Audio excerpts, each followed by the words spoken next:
Indians are sex hungry people. పెళ్లి చేసుకుంటున్నాము అని చెప్పి అడిగిన అమ్మాయిని చేసుకున్నాను నేను. అవును, ప్రేమిస్తామని చాలా మంది చెప్పారు. అవును. ఎవరైనా చెప్తారు నువ్వు సెటిల్ అయితే చేసుకుంటా, నీకు గవర్నమెంట్ జాబ్ వస్తే చేసుకుంటా, నీ గ్రూప్ 2 జాబ్ వచ్చిడితోనే మా నాన్న దగ్గరికి వచ్చి మాట్లాడు. నాకు గ్రూప్ 2 జాబ్ వచ్చిన తర్వాత మా నాన్న దగ్గరికి వచ్చి 100 మంది మాట్లాడతారు. మీ నాన్న దగ్గర నేను వచ్చింది మాట్లాడతా. Welcome to Story Town studios. ఈరోజు పాడ్కాస్ట్లో వచ్చిన వ్యక్తి ఎవరో కాదు, ఎడ్యుటెక్ రంగంలో విధ్వంసం సృష్టించిన Vashishta 360 YouTube channel founder Vamsikrishna గారు. వంశీకృష్ణ గారు మీకు కేవలం స్పోకెన్ ఇంగ్లీష్ ట్రైనర్గానే తెలుసు, కానీ అతను ఒక ఆంటర్ప్రెన్యూర్, ఫిలాసఫర్. అతని జీవిత విషయాలు, YouTube journey, UPSC journey and whatnot. He shared all these personal life. So sit back and watch our fantastic podcast. And మా టీం అంతా ఈ పాడ్కాస్ట్కి చాలా ఎఫర్ట్ పెట్టారు. సో ఇలాంటి పాడ్కాస్ట్లు మీరు ప్రోత్సహించాలనుకుంటే subscribe to Story Town Studios. So నేనేం ఇంట్రడక్షన్ ఇయ్యాను, but welcome to Story Town Studios. Vamshi Vasishta 360 అంటే ఆల్మోస్ట్ తెలంగాణ, ఆంధ్రప్రదేశ్లో 60% ఆఫ్ ది పాపులేషన్స్కి తెలుసు. అవును. సో ఎలా అనిపిస్తుంది 2019లో ఫస్ట్ నిన్ను మీట్ అయ్యా? అప్పుడు యు ఆర్ నథింగ్, అది ఎవరైనా మైనస్ అంటుండే. బట్ మొన్న ఐ థింక్ November 1st కలిసా, మొత్తం 5 yearsలో 75 crore బిజినెస్ రన్ చేస్తున్నాం. అవును. How is it possible? ఎలా అనిపిస్తుంది అసలు? సో అప్పుడు 2019లో అప్పటి వరకు నేను ట్రయల్స్లో ఉన్నాను, జాబ్ ట్రయల్స్లో ఉన్నాను. తర్వాత ఆల్ ఆఫ్ ఏ సడన్గా నాకు అనిపించింది ఏంటి అని అంటే, ఎంత టెక్నాలజీ అప్డేట్ అవుతున్నప్పుడు మనము ఎందుకు బ్యాక్ స్టెప్ తీసుకోవాలనే విషయాన్ని అర్థం చేసుకున్నాను. అంటే ఒక దగ్గర పని చేయటము, ఒకరి దగ్గర పని చేయటము ఎందుకు చేయాలి, మనము సొంతంగా మనమే ఎందుకు స్టార్ట్ చేయకూడదు అనేది అనుకున్నాను. అప్పుడు స్టార్ట్ చేయడం మొదలుపెట్టాను. సో మనకంటూ ఒక స్కిల్ ఉంటే, ప్రస్తుతం ఉన్న టెక్నాలజీ, సోషల్ మీడియా కావచ్చు, డిజిటల్ మీడియా కావచ్చు, లేకపోతే ఇంకేదైనా కావచ్చు, మనకున్న స్కిల్ని లక్షల మందికి, కోట్ల మందికి కూడా తీసుకెళ్ళొచ్చు. Basically I was a teacher, so trainer, English ట్రైనర్గా ఉన్నాను నేను. సో ఒక క్లాస్లో కూర్చొని చెప్తే ఒక 10 మందికి, 20 మందికి, హార్డ్లీ 30 మందికి చెప్పొచ్చు ఒక చిన్న క్లాస్లో కూర్చొని చెప్తే. బట్ నేను ఎప్పుడైతే యూట్యూబ్లో, ఫేస్బుక్లో, ఇన్స్టాగ్రామ్లో చెప్పానో, ఒక్కొక్క క్లాస్ని 1 కోటి మంది చూస్తున్నారు. సో వాల్యూమ్ ఆఫ్ నెంబర్స్ అనేది పెరిగినప్పుడు మన ఎక్స్పోజర్ పెరుగుతుంది, మన స్కోప్ ఆఫ్ నాలెడ్జ్ పెరుగుతుంది, మన బిజినెస్ పెరుగుతుంది, వాల్యూమ్ ఆఫ్ బిజినెస్ పెరుగుతుంది, అన్నీ పెరుగుతుంటాయి అన్నట్టు. సో ఎవరికైనా స్కిల్ ఉన్న వాళ్ళు చేయాలనుకుంటే ఖచ్చితంగా ఇట్లా చేస్తే బాగుంటుంది. ఓకే, అసలు అంటే నాకు ఇంకా గుర్తుంది, like you are so ambitious when you are nothing. అంటే అసలు 2019లో May 1st మీట్ అయినప్పుడు ఒక చిన్న న్యూస్ ఛానల్లో మీట్ అయ్యాం మనం ఇది చేద్దాం, అది చేద్దాం అని. యూపీఎస్సీలో ఇంటర్ దాకా వెళ్ళి వచ్చాను అని చెప్పినారు. అప్పుడు నేను అనుకున్నా, అరే 30 years ఈ లాస్ట్ ఈజ్ యంగ్ ఏజ్ అయిపోయింది, అసలు ఈయన ఇంత ఎంతూజియాస్టిక్ ఉన్నాడు, ఏమోలే అని పిచ్చి అనుకున్నా, టు బి ఫ్రాంక్. ఎందుకంటే you have a content but there are no results కదా. నేను ఫ్యూచర్ ప్రిడిక్ట్ చేయలేను. ఎందుకంటే టాలెంట్ ఉంటే వచ్చేవాడు కదా, అంటే ఇంకా మేబీ స్ట్రగ్లింగ్ ఏమో అనుకున్నా. నేను చాలా లైట్ తీసుకున్నాను. కానీ మీ యూట్యూబ్ ఛానల్ స్టార్ట్ చేసి 1 month 2 monthsలో 60,000 1 lakh పోతే నేను చాలా షాక్. అసలు ఆ ఆప్టిమిజం ఎలా? How is it possible? So already like you said, నేను ఆల్రెడీ మైనస్లో ఉన్నాను. అప్పటికి మైనస్లో ఉన్నవాడికి ఇంకా మైనస్లోకి వెళ్ళడానికి స్కోప్ లేదు. సో ప్లస్లో ఉన్నవాడికి ఏమైనా కిందికి రావడానికి స్కోప్ ఉంటుంది, కానీ మైనస్లో ఉన్నవాడికి స్కోప్ ఉండదు. సో అక్కడ ఉన్నవాడు ఒక వెంట్రుకని కొండకు వేసి లాగడానికి ట్రై చేస్తుంటాడు. సో నేను ఆ అడ్వెంచర్ చేశాను. ఇప్పుడు ఒక విషయం చెప్తాను, to be or not to be అనేది మైండ్ సెట్, యాటిట్యూడ్ అన్నట్టు అంతే. నాతో చదువుకున్న వాళ్ళంతా ఊర్లో ఆటో డ్రైవర్స్గా, తాపీ మేస్త్రీలుగా చిన్న చిన్న ఉద్యోగాలు చేస్తూ ఉన్నారు. తర్వాత నేను పీజీ చేసినప్పుడు నా పీజీ ఫ్రెండ్స్ అందరూ కూడా చిన్న చిన్న కంపెనీస్లో, కొంత పెద్ద కంపెనీస్లో వాళ్ళు శాలరీడ్ ఎంప్లాయీస్గా పనిచేస్తున్నారు. బట్ నేను ఒక్కడిని మాత్రము, నా యాటిట్యూడ్ ఏంటి అని అంటే, ఎవరి కింద పని చేయదు. First of all, what is your goal అని అంటే, నేను చెప్పిన విషయం ఏంటి అని అంటే, ఎవరి కింద పని చేయకపోవడం నాకు గోల్. అసలు పని చేయకపోవడం అనేది నాకు గోల్. పని చేయొద్దు. మనం చేసే పనిని ప్రేమిస్తున్నప్పుడు దాన్ని మనం పని కింద ట్రీట్ చేయం, దాన్ని ప్రేమిస్తూ చేస్తుంటాం కాబట్టి. సో అలాంటి పని వచ్చేంత వరకు చేయాలి. అలాంటి పని ఏముంది అని చెప్పి చూసినప్పుడు మనకు కొంత సొసైటీ మీద కొంత ఎఫెక్షన్ ఉంటుంది కాబట్టి, కొంత సొసైటీ మీద లీన్ తీసుకుంటాం కాబట్టి, సివిల్ సర్వీసెస్ చేస్తే మనకు ఒక ఐఏఎస్ లాంటి పోస్ట్ వస్తే కోవిటెడ్ పోస్ట్ కదా, మనం ఏమైనా సొసైటీకి చేయొచ్చు అనే ఉద్దేశంతో దాని వైపు వెళ్ళాను. బట్ ఎన్నిసార్లు ప్రయత్నం చేసినా రాలేదు. But at the end of the day నేను అర్థం చేసుకున్న విషయం ఏంటి అని అంటే, ఒకవైపు చాలా important phase of life waste అయిపోయింది, ఇంకోవైపు చాలా ఇంపార్టెంట్ ఫేజ్ ఆఫ్ లైఫ్ ఉన్నప్పుడు, చాలా స్ట్రాంగ్ డైనమిక్ బోల్డ్గా ఉన్నప్పుడు చాలా గొప్ప విషయాలు నేర్చుకున్నాను పుస్తకాలు చదివి. సో బేసికల్గా అందరు మిగతా వాళ్ళని అనాలిసిస్ చేసినప్పుడు ఏమైంది అని అంటే, వాళ్ళంతా ఈ స్పేస్లో అంటే 25 నుండి 35 మధ్యన ఈ స్పేస్లో జాబ్స్ చేయటం, పెళ్ళిళ్ళు చేసుకోవటం, పిల్లల్ని కనటం, ఫంక్షన్స్ చేసుకోవటం, అందులో ఆ బందికానలో ఇరుక్కుపోయి వాళ్ళు ముందుకు రాలేకపోయారు. నేను ఈ స్పేస్లో ఎక్కువగా లెర్నింగ్ వల్ల ఇప్పుడు అర్నింగ్ని క్రియేట్ చేయగలుగుతున్నాను. ఓకే, అంటే ఇప్పుడు 30 ఇయర్స్ దాకా అంత ఇన్కమ్, రెగ్యులర్ ఇన్కమ్ లేదు. లైక్ ఏ టైంలో కూడా నీకు ఏంటి నా ఫ్యూచర్ ఏంటి అని ఒక భయం కానీ డిప్రెషన్ కానీ రాలేదు ఇప్పుడు? సో బేసికల్గా ఏంటి అని అంటే, నేను చదువుకున్నది, నేను నేర్చుకున్నది ఏంటి అని అంటే, ఇప్పుడు నేను ఒక వెల్ ఆఫ్ ఫ్యామిలీ నుంచి వచ్చి 100 కోట్ల రూపాయలు లేకపోతే కనీసం మిడిల్ క్లాస్ ఫ్యామిలీ నుంచి వచ్చినప్పుడు, నేను ఇక్కడ నుండి కింద పడిపోతే నలుగురు నోట్లో నేను నవ్వుల పాలు అవుతాను అని ఒక ఫీలింగ్ ఉండేది. ఆల్రెడీ గ్రాస్ రూట్ లెవెల్ నుంచి వచ్చినప్పుడు నా మీద ఎవరికి ఎక్స్పెక్టేషన్ లేదు. When I was not creating any kind of expectation, నేను పెద్దగా ఫీల్ అవ్వాల్సిన అవసరం లేదు. నా ఫ్రెండ్స్ అందరూ ఎవరు ఆటో డ్రైవర్సే ఉన్నారు, నేను కూడా వెళ్ళి ఇంకోటి ఆటో డ్రైవరే నడుపుతా. లాస్ట్కి at the end of the day నాకు డ్రైవింగ్ వచ్చు, నేను చేయగలుగుతాను. లేకుంటే అడ్డం మీదకి వెళ్ళి ఉప్పరి పని చేసుకుంటా. ఒక అడ్డం మీదకి వెళ్ళి నిలిచి ఉంటే నాకు 500 రూపాయలు కూలీ వస్తుంది, చేసుకుంటా. నా ఎడ్యుకేషన్ నాకు ఏం నేర్పింది అని అంటే, నీకున్న దాంట్లో నువ్వు హ్యాపీగా ఉండాలి, నీకున్న దాంట్లో నువ్వు సాటిస్ఫై అవ్వాలి. ఈరోజు హైదరాబాద్లో 100 కోట్ల రూపాయలు సంపాదించిన వాడు హ్యాపీగా లేకుండా డిప్రెషన్లో, స్ట్రెస్లో, సైకియాట్రిస్ట్ల చుట్టూ, సైకాలజిస్ట్ల చుట్టూ, వీళ్ళ చుట్టూ తరఫీలు అనుకుంటూ తిరుగుతున్నాడు.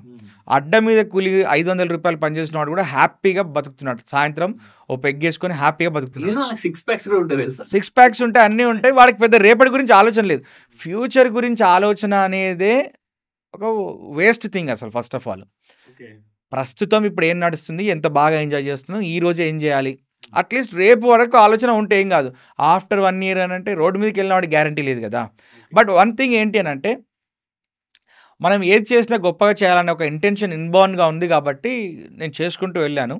మిగతా వాళ్ళందరూ ఫ్యూచర్ అనే విషయాన్ని ఆలోచించారు కాబట్టి, జాబ్ తర్వాత పెళ్ళి తర్వాత పిల్లల తర్వాత ఇల్లు తర్వాత కారు, ఆ బందీఖానలో ఇరుక్కుపోయి బయటికి రాలేక, ఇప్పుడు ఈ టైంలో ఎవరు బయటికి రాలేరు. ఇంకా ఈఎంఐలు ఉంటాయి కదా, కార్ ఈఎంఐ ఉంటుంది, ఎలక్ట్రానిక్ అప్లయన్సెస్ ఈఎంఐ ఉంటుంది, ఈ అపార్ట్మెంట్ తీసుకుంటే, ఒక ఫ్లాట్ తీసుకుంటే దాని ఈఎంఐ ఉంటుంది, ఎక్కడైనా ల్యాండ్స్ తీసుకుంటే అది ఉంటుంది. రాకపోతే వాళ్ళ యొక్క టార్గెట్స్ మీట్ అవ్వకపోతే వాళ్ళ యొక్క మేనేజర్ లేకపోతే వాళ్ళ యొక్క టీమ్ లీడర్ ప్రెషర్ ఉంటుంది, అన్ని ప్రెషర్స్ ఉంటాయి. సో నేను ఫస్ట్ థింగ్ ఫిక్స్ అయింది ఏంటి అని అంటే, జాబ్ చేయకపోవడం నా గోల్. ఎవరి దగ్గర జాబ్ చేయొద్దు అనేది నాకు గోల్. సో అట్లా నాకు నేను సెట్ చేసుకున్నాను. చాలా సింపుల్ వేలో కూడా బతకొచ్చు మనిషి, చాలా సింపుల్ వేలో కూడా బతకొచ్చు. హ్యాపీగా కంటెంటెడ్గా ఉన్నామా లేదా అనేది ఇంపార్టెంట్. So true. కానీ నాకు అనిపించేది ఏంటంటే, అసలు అంత పెద్ద యూట్యూబ్ ఛానల్ రన్ చేసి ఎంత సబ్స్క్రైబర్లు వస్తున్నా కానీ మీరు దాన్ని వదిలిపెట్టి టూర్లో తిరుగుతారు.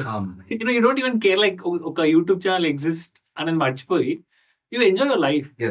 ఈ స్ట్రెస్ ఉండదు, అరే యూట్యూబ్ ఛానల్ ఉంది, I need to put the content, ఆ స్ట్రెస్ ఉండదు బ్యాక్ ఆఫ్ ది మైండ్. బేసికల్గా ఏంటంటే, నా ఛానల్లో నేను ఇచ్చే కంటెంట్ ఎట్లాంటిది అంటే, ఇప్పుడు జనరేట్ చేసిన కంటెంట్ రాబోయే 100 yearsకి కూడా అది ఫ్రెష్గా లైవ్గా ఉంటుంది, రాబోయే 100 yearsకి కూడా.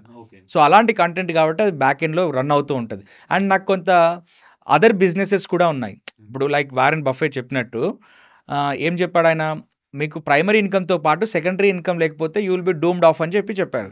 సో నేను చదువుకున్న రోజుల్లో అలాంటివి నేర్చుకున్నాను కదా, చిన్న ఆర్థిక సూత్రాలు నేర్చుకున్నాను కదా. అట్లా నేను 2-3 బిజినెసెస్ పెట్టుకున్నాను. అవి ఏమైనాయంటే, అన్ఫార్చునేట్గా అది ప్రైమరీ బిజినెస్ అయిపోయింది, ఇది సెకండరీ బిజినెస్ అయిపోయింది. So I'm not depending upon my YouTube income, YouTube revenue మీద నేను డిపెండ్ అవ్వట్లేదు. నాకు చాలా వేరే బిజినెసెస్ ఉన్నాయి. కాబట్టి నేను ఇందాక చెప్పినట్టు, మనిషి ఏం చేసినా ఎంజాయ్ చేయాలి. ఎంజాయ్మెంట్ అనేది ఈ సిటీస్లో, ఈ బజ్లింగ్ ట్రాఫిక్ సిటీస్లో, లైట్స్లో ఇక్కడ లేదు. ఎక్కడనో అడవుల్లో, కొండల మీద, వ్యాలీస్లో, వాటర్ ఫాల్స్ దగ్గర, బీచెస్ దగ్గర, ట్రైబల్ పీపుల్ దగ్గర ఉంటుంది. సో వాటిని వెతుక్కుంటూ ప్రతి మంత్ వెళ్తాను. నేను వెళ్ళి చూసి ఎక్స్ప్లోర్ చేసి వచ్చిన తర్వాత మా ఎంప్లాయీస్ని మొత్తం అందరిని తీసుకుని వెళ్తాను మళ్ళీ. Okay. So pursuit of happiness అనేది కొంతమందికి దైవభక్తిలో దొరుకుతుంది, కొంతమందికి సినిమాల్లో దొరుకుతుంది, కొంతమందికి పనుల్లో దొరుకుతుంది. నాలాంటి వాడికి ట్రావెలింగ్లో దొరుకుతుంది. సో నేను ఎక్కువగా ట్రావెల్ అందుకు చేస్తుంటాను. Okay. Wow! This is very nice philosophy. అయితే లైక్ మీ యూట్యూబ్ ఛానల్ కి వాట్ వర్క్డ్? అంటే మీతో కూడా టీచ్ చేస్తున్నారు, but what is the difference? Why you only got so much viewership?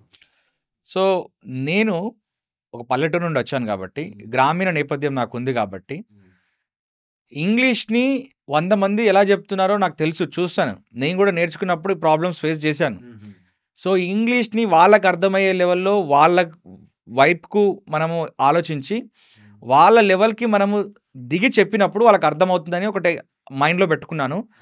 అదొకటే ఫార్ములా ఆ రోజుకి ఈ రోజుకి నేను ఫాలో అయ్యేది. లేమ్యాన్ వెర్షన్లో చెప్పాలి అంతే, వితౌట్ యూజింగ్ టెక్నికల్ జార్గన్. ఎప్పుడైతే టెక్నికల్ జార్గన్ యూజ్ చేస్తామో కట్టేస్తారు, ఇంకా అది యూట్యూబ్ ఛానల్ అది ఆఫ్ చేసే పాజ్ చేసేస్తారు, లేకపోతే నెక్స్ట్కి వెళ్ళిపోతుంటారు. సో ఎప్పుడైతే వాళ్ళ భాషలో చెప్తున్నామో, సామాన్యుడి భాషలో మనము ఏ కంటెంట్ అయినా సరే తీసుకెళ్తామో అది మాస్ రీచ్ ఉంటుందని చెప్పి నేను నేర్చుకున్నాను, దాన్ని ఇంప్లిమెంట్ చేశాను, సక్సెస్ అయింది. ఎవరైనా వచ్చినా అదే చెప్తాను నేను. వావ్! అయితే ఇంకోటి ఏంటంటే మీరు చదివింది బయోటెక్నాలజీ, ఎంఎస్సీ కెమిస్ట్రీ. ఇంగ్లీష్ నాకు సంబంధమే లేదు. బేసికల్గా ఏంటి అని అంటే 2010లో నా పీజీ అయిపోయినప్పుడు, అప్పుడు తెలంగాణ అజిటేషన్ బాగా నడుస్తుంది 2010లో హైదరాబాద్లో. జాబ్స్ లేవు, ఫార్మా ఇండస్ట్రీలో జాబ్ చేయాలి. ఎంఎస్సీ ఆర్గానిక్ కెమిస్ట్రీ అంటే ఫార్మా ఇండస్ట్రీలోనే నాకు జాబ్ రావాలి ఏదన్నా ఒకటి. సో నేను ఎంత ట్రై చేసినా కూడా ఆ టైంలో జాబ్ వచ్చే పొజిషన్ అయితే లేదు, ఓపెనింగ్స్ లేవు బేసికల్గా అప్పుడు ఆ టైంలో. సో ఎకనామిక్గా కొంచెం స్లంప్లో నేను ఉన్న, రాష్ట్రం కూడా ఉంది, రాలేదు జాబ్. అదే టైంలో నేను ఒక 5,000 రూపాయలకి 3-4 క్లాసుల పిల్లలకు సోషల్ స్టడీస్ చెప్పడానికి ఒక దగ్గర పని కుదిరాను, ఒక స్కూల్లో. ఆ టైంలో నా కమ్యూనికేషన్ స్కిల్స్ వాళ్ళకి బాగా నచ్చి, హైదరాబాద్లో కొన్ని స్పోకెన్ ఇంగ్లీష్ ఇన్స్టిట్యూషన్స్ ఉన్నాయి, మీకు వాళ్ళు నేర్పిస్తారు, నేర్పించిన తర్వాత మీరు వాళ్ళకి టీచ్ చేయండి, కొంత కార్పొరేట్ ట్రైనింగ్ ఇట్లా చేస్తే మీకు శాలరీ 20,000 వస్తుంది అని చెప్తే హైదరాబాద్కి రావడం జరిగింది. ఆ తర్వాత శాలరీ పెరిగింది. బట్ నాకు ఒకటి అర్థమైంది ఏంటి అని అంటే, జీతగాడిగా ఎన్ని రోజులు పని చేసినా కూడా జీతగాడిగానే మిగిలిపోతాము. ఏదో ఒక పాయింట్లో అడ్వెంచర్ చేయకపోతే, ఏదో ఒక పాయింట్లో మన యొక్క బంధాలని, ఈ షాకిల్స్ని మనం బ్రేక్ చేయకపోతే లైఫ్ లాంగ్ ఈ బంధాలని మనం ఇలాగే పెట్టుకొని బతకాల్సి వస్తుంది అని చెప్పి, అప్పుడు నేను 2013లో ఢిల్లీకి వెళ్ళి కోచింగ్ తీసుకొని అరౌండ్ 8 years వేస్ట్ చేశాను నేను. వేస్ట్ చేసి ఇన్ ద సెన్స్ సమాజానికి వేస్ట్, నాకేం వేస్ట్ కాదు. నేను ఎప్పుడు వేస్ట్గా ఫీల్ అవ్వలేదు, మంచి హ్యాపీగా ఉన్నాను నేను ఎప్పుడు. Yes loving my life. The way I live is always being loved by me. ఒంటరిగా ఉన్న లోన్లీనెస్ కాదు, ఒంటరిగా ఉన్న ఇంట్రోస్పెక్షన్ చేసుకోవడానికి ఒక మంచి టైం అన్నట్టు.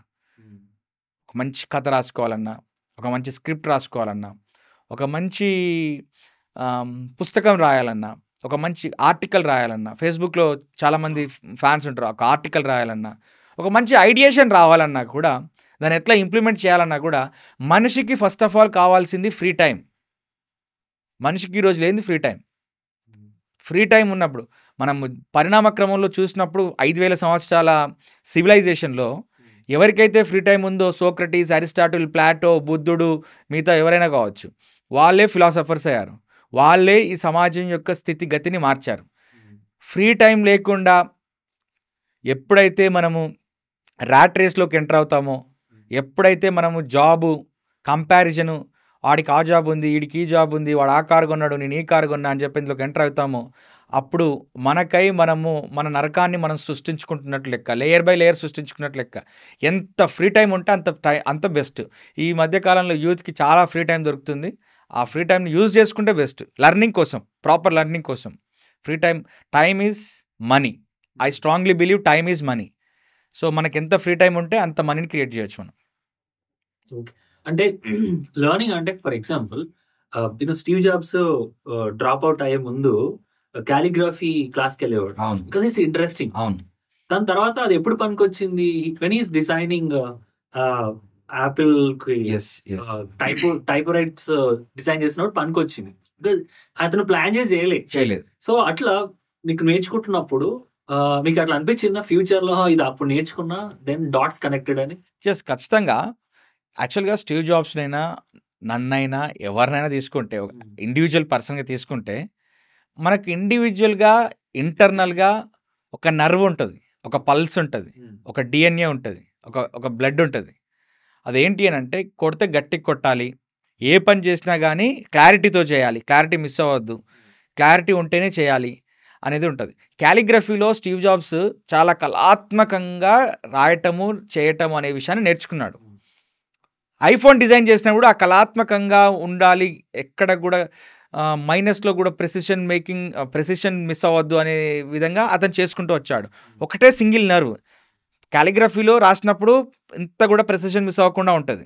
ఈ ఫోన్ చేసినప్పుడు కూడా చాలా యాప్ట్గా చేసుకుంటూ దాన్ని డిజైన్ చేసుకుంటూ వచ్చారు. సో మనం లెర్నింగ్ ప్రాసెస్లో కూడా చాలా ఎక్కువ టైం తీసుకుంటున్నామనంటే ఒకటే స్ట్రోక్లో కొడతామన్నది దాని అర్థం. మనకు అబ్రహాం లింకన్ ఒక మాట చెప్తాడు, 10 గంటలు టైం ఇచ్చి ఒక చెట్టును నిన్ను నరకమంటే ఇద్దరు వ్యక్తులు ఏం చేస్తారనంటే 90% ఆఫ్ ద పీపుల్ ఆ గొడ్డలు ఇచ్చి నరకమనంగానే పోయి నరుకుతూనే ఉంటారు, రొట్ట కొడుడు కొడుతూనే ఉంటారు దాన్ని. కానీ తెలివిగల వాడు ఏం చేస్తాడు అని అంటే 7 గంటలు ఆ గొడ్డల్ని బాగా నూరుతాడు, షార్ప్ చేస్తాడు. షార్ప్ చేసిన తర్వాత 3 గంటలనే కొడతాడు. 3 కూడా పట్టకపోవచ్చు, 1 అవర్లో అయిపోతుంది. సో ఎప్పుడైతే when we sharp our skills, when we hone our skills, ఆ స్కిల్స్ని మనం ఎప్పుడైతే డెవలప్ చేసుకుంటామో అప్పుడు మనం ఈజీగా చేయగలుగుతాం. సో ఆయన క్యాలిగ్రఫీ అయినా, నేను సమాజాన్ని ప్రపంచాన్ని చదవడానికి సివిల్ సర్వీసెస్లో అన్ని సబ్జెక్ట్స్ని ముందు పెట్టుకొని చేసిన రాబోయే ఒక 10 తరాలను సెట్ చేసే కేపబిలిటీస్ వచ్చినాయి. బట్ వాటిని ఎట్లా యూజ్ చేసుకుంటాం అనేది కూడా ఇంపార్టెంట్. ప్రతి ఒక్కరు సివిల్ సర్వీస్కి వెళ్తారు.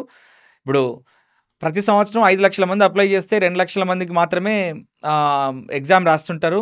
అందులో ఓన్లీ 1000 మంది ఫైనల్ స్టేజెస్లో ఒక 1000 లోపు మందికి మాత్రమే జాబ్స్ వస్తాయి. మిగతా వాళ్ళందరూ కూడా బయటనే ఉంటారు కదా.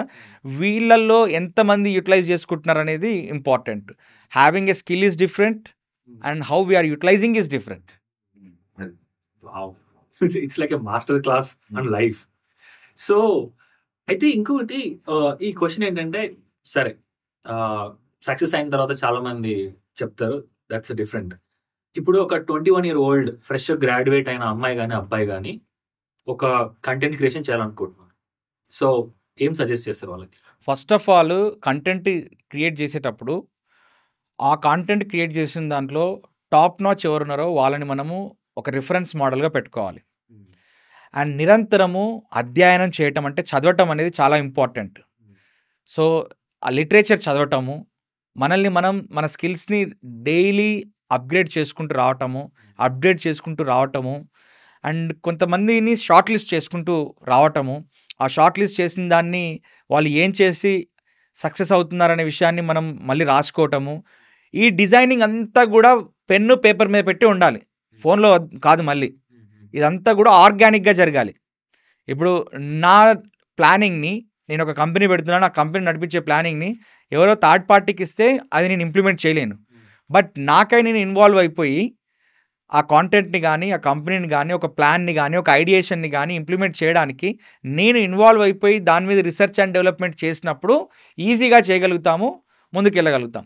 ఎక్కడ ఫెయిల్ అవుతామనంటే మన దగ్గర మైకులు ఉంటాయి, అన్నీ ఉంటాయి కాంటెంట్ క్రియేషన్స్లో. కాకపోతే ఏంటంటే రీసెర్చ్ అండ్ డెవలప్మెంట్ ఉండదు. రీసెర్చ్ అండ్ డెవలప్మెంట్ అనేది చాలా ఇంపార్టెంట్. స్పోకెన్ ఇంగ్లీష్లో నేను క్లాసులు చెప్తున్నాను. స్పోకెన్ ఇంగ్లీష్లో వరల్డ్లో ఇంటర్నేషనల్ లెవెల్లో, గ్లోబల్ లెవెల్లో ఎవరైతే ఉన్నారో వాళ్ళందరినీ 10 మెంబర్స్ని షార్ట్ లిస్ట్ చేసుకోవాలి, టాప్ మెంబర్స్ని. నేషనల్ లెవెల్లో ఎవరున్నారో షార్ట్ లిస్ట్ చేసుకోవాలి, అండ్ లోకల్ లెవెల్లో ఎవరున్నారో షార్ట్ లిస్ట్ చేసుకోవాలి. వీళ్ళందరికంటే బెస్ట్గా నేను చెప్పడానికి ఏం చేయాలనేది నేను చూసుకోవాలి. అలా చేసుకున్నప్పుడు కంటెంట్ క్రియేషన్ అనేది బెస్ట్గా వస్తుంది. Okay. And what about results? I mean చేస్తాం, కొన్నిసార్లు రిజల్ట్స్ రాదు, మేబీ మన ఫాల్ట్ అయి ఉండొచ్చు. సో హౌ రిజల్ట్స్, అసలు రిజల్ట్స్ సక్సెస్లో ఎలాంటి పాత్ర పోషిస్తుంది? సరే, రిజల్ట్స్ అని అంటే 1, 2, 3. ఇప్పుడు సివిల్ సర్వీస్ ఎగ్జామ్ ఉంది, సంవత్సరానికి ఒకటేసారి జరుగుతుంది. మనం కావాలనుకున్నప్పుడు జరగదు అది. కానీ ఈ కాంటెంట్ క్రియేషన్లో రిజల్ట్ అనేది ఈరోజు సరిగ్గా రాకపోతే దీని నుండి ఒక విషయం నేర్చుకుంటాం. ఇప్పుడు మనం ఒక పాడ్కాస్ట్ చేస్తున్నాము, ఇది సరిగ్గా రాకపోతే దీని నుండి ఒకటి నేర్చుకుంటాం. నెక్స్ట్ దానికి ఏం చేయాలనే విషయాన్ని బ్రెయిన్ స్ట్రామింగ్ చేయాలి. ఈ పర్టికులర్ కేటగిరీలో ఎవరైతే ఉన్నారో వాళ్ళతో కూర్చొని మాట్లాడాలి. ఎక్కడ పోయింది అనే విషయం తెలుసుకోవాలి. అది థంబ్నెయిల్స్ విషయంలో పోయిందా, లేకపోతే కాంటెంట్ జనరేషన్ విషయంలో పోయిందా, లేకుంటే మైక్ సరిగ్గా పనిచేయడం లేదా అని చెప్పి ఎక్కడ పోయింది అనే విషయాన్ని, మన తప్పుల్ని మనము క్లియర్గా పోస్ట్ మార్టం చేసుకొని రాసుకోవాలి. వాటిని నెక్స్ట్ టైం చేయకుండా చూసుకోవాలి. చాలామంది రిపీటెడ్గా ఫెయిల్యూర్ అవడానికి కారణం ఏంటంటే చేసిన తప్పే మళ్ళీ మళ్ళీ చేయటం. అది అంటే మిస్టేక్స్ నుంచి నేర్చుకోకపోవడం. ఓకే, అయితే సో యూట్యూబ్ లో అలా చేస్తూ then you extended to writing books. So that is నేను చూసిన అంటే ప్రియాంక చోప్రా సేల్స్ దాటిపోయింది. ఆమె ఒక బుక్ రాస్తుంది అప్పట్లో, దాటిపోయింది. I was so shock to see that. So ఏంటి ఆ ట్రాన్సిషన్ ఏంటి? I mean what is the ideology behind? అంటే నేను క్లాసులు చెప్తున్నాను కదా లేమన్ వెర్షన్లో, సో ర్యాండమ్గా చెప్తున్నాను, ర్యాండమ్గా క్లాసులు చెప్తున్నాను. చాలామందికి బాగా నచ్చుతున్నాయి. రూరల్ తెలుగు ఫోక్ అందరికీ కూడా బాగా నచ్చుతుంది. సో నా ఛానల్లో ఈరోజు చూసినా కూడా దాంట్లో డిస్క్రిప్షన్లో ఒకటే ఉంటుంది, గ్రామీణ నేపథ్యం కలిగినటువంటి తెలుగు మీడియం విద్యార్థులను అభ్యర్థులను దృష్టిలో పెట్టుకొని, వాళ్ళని దృష్టిలో పెట్టుకొని మాత్రమే చెప్తున్నాను. ఇందులో పెద్దగా గ్రామర్ ఉండదు, బట్ స్పోకెన్ ఇంగ్లీష్ స్కిల్స్ని డెవలప్ చేసుకునే వాళ్ళకి మాత్రం ఇదొక బ్రహ్మాస్త్రం లాంటిది అనే విషయాన్ని చెప్తున్నాను అన్నట్టు. సో అలా క్లాసులు చెప్తున్నప్పుడు చాలా డిమాండ్ వచ్చింది, దీన్ని ఒక బుక్ రూపంలో కూడా తీసుకురండి, మీరు చెప్పేవన్నీ కూడా ఒక బుక్ రూపంలో తీసుకురండి అనే ఒక డిమాండ్ వచ్చింది. అప్పుడు నేను ఏం చేశాను, then I started documenting everything in a book. అప్పుడు ఐడియేషన్ ఈరోజు వస్తే దీని ఇంప్లిమెంటేషన్ ఒక 1 hour తర్వాత 1 year తర్వాత వచ్చింది అన్నట్టు. సో 1 year నేను దీని మీద బాగా వర్క్ చేశాను, చాలా టైం తీసుకున్నాను. ఈరోజు ఐడియా రాగానే రేపే దాన్ని ఇంప్లిమెంట్ చేయలేదు. సో దాన్ని కొంచెం స్ట్రీమ్లైన్ చేసుకొని మార్కెట్లో ఉన్న పుస్తకాలన్నింటినీ తీసుకొని మళ్ళీ same standard operating procedure SOP అదే ఫాలో అవుతాను నేను. అందరూ ఏం చేస్తున్నారో అందరికంటే భిన్నంగా మనం ఏం చేయగలుగుతాం, ఏం చేయాలి అనే విషయాన్ని తీసుకొని బుక్ రాశాను. ఒక 1000 కాపీలు అవుతాయి కావచ్చు అనే ఒక సెల్ఫ్ డౌట్తో చేశాను. అమ్మకపోతే మనమే స్కూల్స్లలో కాలేజెస్లో లైబ్రరీస్లో తిరిగి నేను రాసిన పుస్తకం అని చెప్పి ఇద్దాం అనుకున్నాము. But around 20 lakh copies as of now, 20 lakh copies వరకు రీచ్ అయ్యాము ఇప్పుడు. Around 2 million copies. That's like wow. So అసలు mind blowing journey that is. So ఇంకొక క్వశ్చన్ ఏంటంటే, ఓకే ఇప్పుడు నేను డిఫరెంట్ కేటగిరీ ఆఫ్ పీపుల్ని చెప్తా, వాళ్ళని ఎలా YouTube content creation social media utilize చేసుకోవాలో చెప్పండి. ఒక కాలేజ్లో లెక్చర్స్ ఉన్నారు, దే హ్యావ్ ద కంటెంట్, డాక్టరేట్లు కూడా ఉన్నారు. ఇప్పుడు వాళ్ళు యూట్యూబ్ని కానీ సోషల్ మీడియాని కానీ ఎలా యూటిలైజ్ చేసుకొని they will earn money? Same social మీడియాని యూటిలైజ్ చేసుకోవటం అంటే స్కిల్ ఉంటే, నేను స్టార్ట్ చేసినప్పుడు ఒక 10x10 రూమ్లో ఒక చిన్న బోర్డు పెట్టుకొని ఒక మార్కర్ తీసుకొని, నాకు అప్పుడు లైటింగ్స్ కూడా ఎట్లా పెట్టాలో తెలియదు, ఒక 10,000 రూపాయల ఒప్పో A34-37 అనే ఫోన్ ఒకటి తీసుకొని, చిన్న ట్రైప్యాడ్, రోడ్డు మీద కోటిలో అమ్మే ట్రైప్యాడ్ ఉంటుంది కదా, 400-500 రూపాయల ట్రైప్యాడ్, అది పెట్టుకొని ట్రై చేశాను.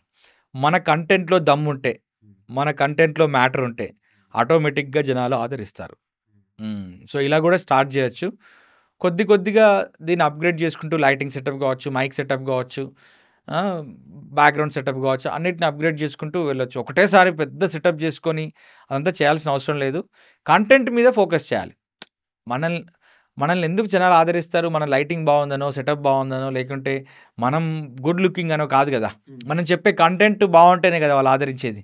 సో కాంటెంట్ మీద ఫోకస్ చేయాలి ఎప్పుడైనా కూడా. సో కాంటెంట్ అనేది బాగున్నప్పుడు వచ్చేస్తారు మన దగ్గరికి. Okay, so the value we are creating. Yes, the value we are creating to the people. Yes. Wow. It's very nice. So another, I mean, there's one question I have about your life. I mean, I never, అంటే ఎప్పుడు మేము డిప్రెస్గా ఉండడం, డల్గా ఉండడం చూడలే. ఎప్పుడు ఒక ఆరా ఉంటుంది చుట్టూ. What is me philosophy, life philosophy ఏంటి? సో విషయం ఏంటి అని అంటే, మనకు డిప్రెస్డ్ అండ్ స్ట్రెస్ ఫీల్ అయ్యే సిచ్యువేషన్స్ ఉంటాయి, ఖచ్చితంగా ఉంటాయి. మనకు ఆ సిచ్యువేషన్స్ వస్తాయి, కానీ దానికంటే బియాండ్ మనకు ఒక స్టోన్ హార్టెడ్గా ఉంటాం కదా మనము. సో అట్లా ఉన్నప్పుడు ఏంటంటే, ప్రాబ్లం వచ్చినప్పుడు ప్రాబ్లమ్ ఎలా వచ్చింది, దేనికోసం వచ్చింది అనే ఒక పోస్ట్ మార్టం చేయడం కంటే, ప్రాబ్లమ్‌ని సాల్వ్ చేయటం, ఇమ్మీడియేట్‌గా ప్రాబ్లమ్‌ని, డ్యామేజ్‌ని కంట్రోల్ చేయటం ఏంటి అనేది ఆలోచిస్తాను నేను.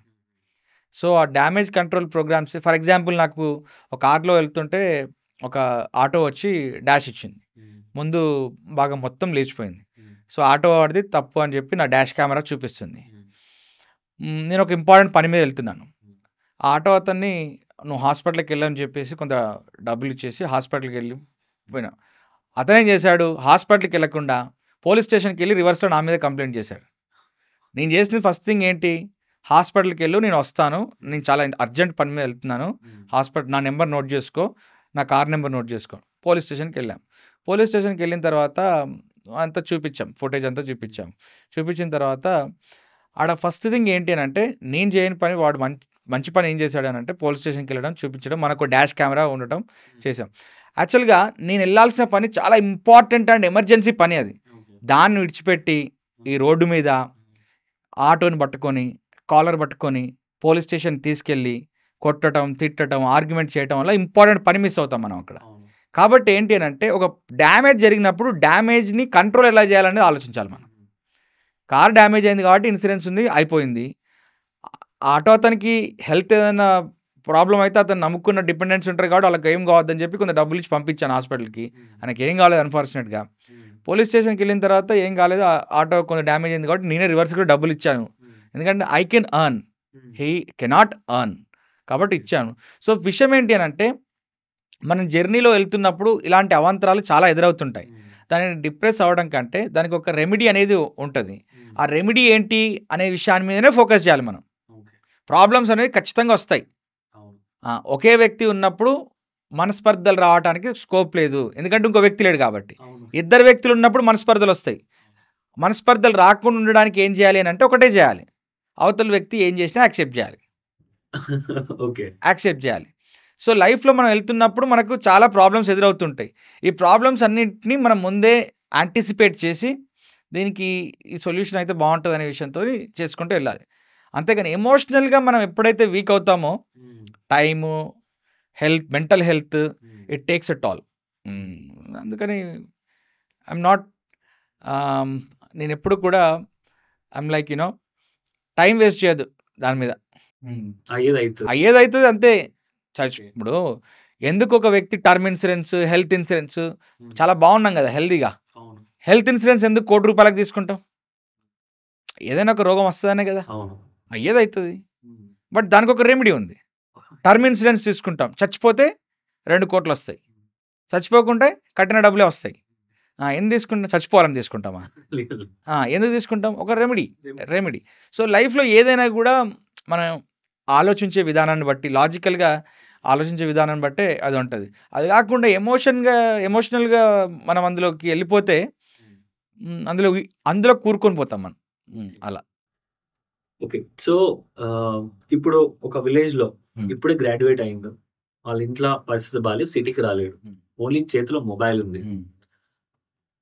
ఒక ఐడియా చెప్పండి, వాడు ఎలా ఏం చేస్తే డబ్బులు వస్తాయి using YouTube or social media. మన దగ్గర పెద్ద స్కిల్స్ కూడా లేవు అనుకో. సో ఎలాంటి కంటెంట్ చేస్తే he would earn money? So ఎలాంటి స్కిల్ లేకపోయినప్పటికీ కూడా మా అత్తమ్మ ఉంది, పల్లెటూరు రైతు అని చెప్పేసి మా అత్తమ్మ ఉంది. స్కిల్ లేకపోయినప్పటికీ కూడా టెక్నాలజీని యూజ్ చేసుకొని ఆ వీడియో మేకింగ్ కొంత నేర్చుకొని దానికి కొంత లిటిల్ బిట్ ఆఫ్ ఎడిటింగ్ నేర్చుకుంటే ఈ రూరల్ కాంటెంట్ని ఎక్కువగా ఫాలో అయ్యి, ట్రైబల్ వీడియోస్ చూస్తుంటాం మనం, అరకు ట్రైబల్ వీడియోస్ అని చూస్తుంటాం. రూరల్ కాంటెంట్ని, ఆర్గానిక్ కాంటెంట్ని చూసే జనాలు చాలా ఎక్కువ మంది ఉంటారు. ఎన్ఆర్ఐస్ ఉంటారు, ఓవర్సీస్లో ఉండే ఇండియన్స్ ఉంటారు, ఈ సిటిజన్స్ అందరూ ఉంటారు. కాబట్టి వాళ్ళకి సరిపడే అట్లాంటి కంటెంట్ని, ఏమీ లేని కంటెంట్, మై విలేజ్ షో అని చెప్పి ఒకటి అప్పట్లో, ఇప్పుడు కూడా ఉంది, మంచి కాంటెంట్ ఇచ్చేవాళ్ళు, చాలా జెన్యున్ కాంటెంట్, చాలా మంచి కాంటెంట్ ఇచ్చేవాళ్ళు అన్నట్టు. సో అలా కాంటెంట్ చేసి దాన్ని సోషల్ మీడియాలో పోస్ట్ చేసుకోవటం వల్ల కూడా సాధించవచ్చు. స్కిల్లే ఉండాల్సిన అవసరం లేదు. ఓకే. అదే మీ అత్తమ్మ గారి స్టోరీ చెప్పండి ఒకసారి. ఐ మీన్ ఆమె ఎంత ఎర్న్ చేస్తుంది? అంటే అర్న్ చేయడం అనేది మనకు బేసికలీ తెలీదు, బట్ వాల్యూమ్ ఆఫ్ బిజినెస్ అయితే చాలా పెద్దగానే ఉంది. ఎందుకంటే ఒక వీడియో చేస్తే అరౌండ్ 1 crore పీపుల్, మన ఒక వీడియో చేస్తే 1 crore పీపుల్ కూడా చూసిన సందర్భం ఉంది. ఓకే. ఆమెకు చదువుకోలేదు కదా. చదువుకోలేదు, పిల్లలు చేస్తుంటారు ఇంట్లో. హెల్పింగ్ వాళ్ళు హెల్ప్ చేస్తున్నారు. అంటే పల్లెటూరు వాతావరణంలో ఇలా ఉంటుంది అనే విషయాన్ని బేసికల్గా 70% of the people who watch those videos వాళ్ళందరికీ కూడా పల్లెటూరు ఎలా ఉంటుందో తెలుసు. బట్ స్టిల్ డాక్యుమెంట్ చేసినప్పుడు, వీడియో రూపంలో డాక్యుమెంట్ చేసినప్పుడు వాళ్ళు చాలా ఎమోషన్గా దాన్ని రిసీవ్ చేసుకుంటారు అన్నట్టు. సో నా మీ బాల్యంలోకి వెళ్దాం. బికాజ్ మీరు వచ్చిన బాల్యం చాలా చాలా చాలా ఒక అబ్దుల్ కలాం బాల్యంలో ఉంటుంది. అట్లా ఏం లేదు. ఇండియాలో పుట్టిన 70 to 80% బాల్యం అబ్దుల్ కలాం లానే ఉంటుంది. నేనే కష్టపడి పైకి వచ్చిన అనేది ఏం లేదు. నాకంటే కష్టపడిన వాళ్ళు చాలామంది ఉన్నారు. చాలా అంటే చాలామంది ఉన్నారు. నేను ఒక పూట తింటే అసలు రోజుకు ఒక పూట కూడా తినలేని పరిస్థితి ఉన్న వాళ్ళు చాలామంది ఉన్నారు. నేను ఎప్పుడు కూడా ఈ విక్టిమ్ కార్డు ప్లే చేయను. ఏది నేను బాగా కష్టపడ్డాను, కష్టపడి పైకి వచ్చాను. ఇప్పుడు కూడా కష్టపడాలి కదా, ఎప్పుడైనా కష్టపడాలి. ఒకటే చెప్తుంటాను మా దగ్గర పనిచేసే పిల్లలకైనా ఎవరికైనా చెప్తాను, నువ్వు ఎదిగిన కొద్దీ నీ కష్టం పెరుగుతుంది. నువ్వు ఎట్ ఎవ్రీ లెవెల్ నువ్వు పెరుగుతున్న కొద్దీ నీకు ప్రాబ్లమ్స్ పెరుగుతాయి తప్ప తగ్గవు. అన్నిటిని యాక్సెప్ట్ చేసి, ఎక్స్పెక్ట్ చేసి, యాంటిసిపేట్ చేసి ముందుకెళ్ళు. అదంతా ఉంది. ఊర్లో నుంచి వచ్చినాం కాబట్టి, ఊర్లో తెలంగాణ హింటర్లాండ్స్ నుంచి వచ్చినాం కాబట్టి, అగ్రేరియన్ క్రైసిస్ 90s ఉంది కాబట్టి, ఇప్పుడు అప్పట్లో మైగ్రేషన్ అనేది ఎక్కువగా ఉండేది. అవన్నీ చూసి చేసి ఏదో చిన్న చిన్న జాబులు చేసుకొని, చిన్న చిన్న చితక పనులు చేసుకొని వాటితో స్పెండ్ చేసిన రోజులు ఉన్నాయి. అవన్నీ కదా ఫైర్ ఇప్పుడు క్రియేట్ చేసినాయి. నిద్రపోకుండా చేస్తున్న అవే కదా, కొడితే గట్టిగా కొట్టాలి అని చెప్పి దాని అలాంటివి ఉండబట్టే ఇంత ఫైర్తో ఉన్నాం మనం. అయితే ఆబ్వియస్లీ మనం అంటే మనం చిన్నప్పుడు పెరిగిన సంవత్సరాలు మన ఐడియాలజీని షేప్ చేస్తాయి. మన ప్రపంచం మీద ఉన్న అభిప్రాయాలు మారుతున్నాయి. చాలా ఇన్సల్ట్స్ కూడా ఉంటాయి. అలాంటి సందర్భం ఏదైనా ఉందా, నువ్వు దాన్ని ఊహించుకొని ఇలా ఇంకెప్పుడు జరగకూడదు, I want to change this అనే మూమెంట్ ఏదైనా ఉందా? ఇన్సల్ట్స్ అంటే ఒకసారి మా చుట్టాలది కార్ వచ్చింది. ఆ కార్ వచ్చినప్పుడు కార్ దగ్గర మనకు బేసికల్గా అప్పట్లో బండి వచ్చినా, కార్ వచ్చినా, 2 వీలర్ వచ్చినా, ఏదో వచ్చినా దాని దగ్గర నిలిచి ఉంటాయి, ఎగ్జైట్మెంట్ ఉంటాం. అది మారుతి కారు, జెన్ లేకుండా అది అలాంటి కారు. దాన్ని ముట్టుకుంటే దాని మీద మరకలు పడితే ఇది అని చెప్పి కొంత హ్యూమిలేటింగ్గా మాట్లాడారు. సో పెద్ద పెరిగి నేను కూడా ఒక మంచి కారు కొనుక్కోవాలి, గొప్పగా సెటిల్ అవ్వాలి అనేది ఒక చిన్న బీజం పడుతుంది అక్కడ. బట్ ఎప్పుడైతే మనం ఎక్కువ చదువుతూ ఉంటామో మనల్ని మనం ఎవరికి ప్రూవ్ చేయాల్సిన అవసరం లేదనే విషయం అర్థమవుతుంది. హ్యాపీగా ఉండు, కంటెంటెడ్గా ఉండు, be occupied. At least 3 to 4 hours పుస్తకం చదువుకో, 3 to 4 hours నీతో నువ్వు మాట్లాడుకో, నీ భావాలను పుస్తకం రూపంలో రాసుకో, జర్నలింగ్ చేయి, జర్నల్ రాసుకో. వాడికి వీడికి చూపించాలనేది ఏం లేదు. సో మనం ఎప్పుడైతే డీప్గా వెళ్తామో, గొప్ప గొప్ప వ్యక్తుల జీవితాలని మనం అధ్యయనం చేస్తామో, ఇండివిజువల్గా నేను ఈగో అనేది పోతుంది. నేను ఇది చేయాలి, అది చేయాలి, ఫోటో దిగనీయకపోతే సీఎంనే మార్చేస్తా అనే రేంజ్లో ఉండదు. ఇక మన వల్ల లార్జర్ కమ్యూనిటీకి ఏమవుతుంది అనే విషయాన్ని మనం చూస్తాం అన్నట్టు. మనం ఒక కార్ల్ మార్క్స్ని చదువుతాం, ఒక యాడమ్ స్మిత్ని చదువుతాం, ఒక ఐన్స్టీన్ని చదువుతాం, ఒక గాంధీని చదువుతాం, ఒక అంబేద్కర్ని చదువుతాం. సెల్ఫ్లెస్ పీపుల్ కదా వీళ్ళంతా. వీళ్ళ వల్లనే కదా సమాజం యొక్క స్థితిగతి మొత్తం మారిపోయింది, ప్రపంచ చరిత్ర మొత్తం మారిపోయింది. వాళ్ళు చిన్న చిన్న విషయాలకు వాచ్లు, gold chain, bracelet, electronic gadgets, కార్లు, వీటి గురించి ఆలోచించారు కదా వాళ్ళు. ఆ లెవెల్ ఆఫ్ థాట్కి వచ్చేసినాం ఫిలాసాఫికల్గా. నీకు వీడికి ఏం చేతగాకి ఇవన్నీ మాట్లాడుతున్నాడు అంటే అనుకో, నిన్ను పట్టించుకునే ప్లేస్లో లేము. ఎక్కడికైనా వెళ్తే ఇప్పుడు మెట్రోలో కానీ ఎక్కడికైనా వెళ్తే చాలామంది సెల్ఫీలు తీసుకుంటారు, అవన్నీ చేస్తుంటారు. నేను ఎక్కడికి వెళ్ళినా సరే త్రూ అవుట్ ద కంట్రీ మన తెలుగు వాళ్ళు అక్కడ ఉంటారు, అక్కడ మనల్ని గుర్తుపడతారు, మాట్లాడుతుంటారు. నాకు పెద్దగా ఏం అనిపించదు. నా వంతు ప్రయత్నంగా నేను మంచిగా చెప్పాలనుకున్నా చెప్పాను, రీచ్ అయ్యాను, వాళ్ళు నన్ను గుర్తుపెట్టారు, అంతే. ఇదేదో నాకు గుర్తింపు వచ్చింది అనే ఫీలింగ్ కూడా ఏం ఉండదు నాకు.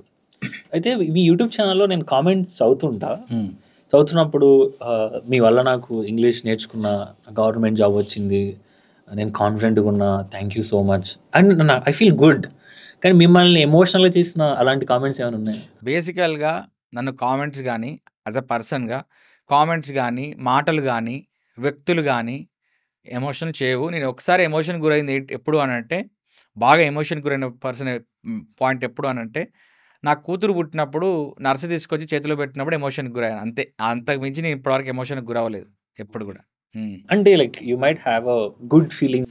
Good feeling in the sense మనం బాగా వర్క్ చేస్తే అప్రిషియేట్ చేస్తున్నారు, బాగా పని చేయకపోతే తిడతారు. We have to invite both garlands and big bats. Okay, రెండింటిని కూడా యాక్సెప్ట్ చేయడానికి రెడీగా ఉన్నాను నేను. ఓకే.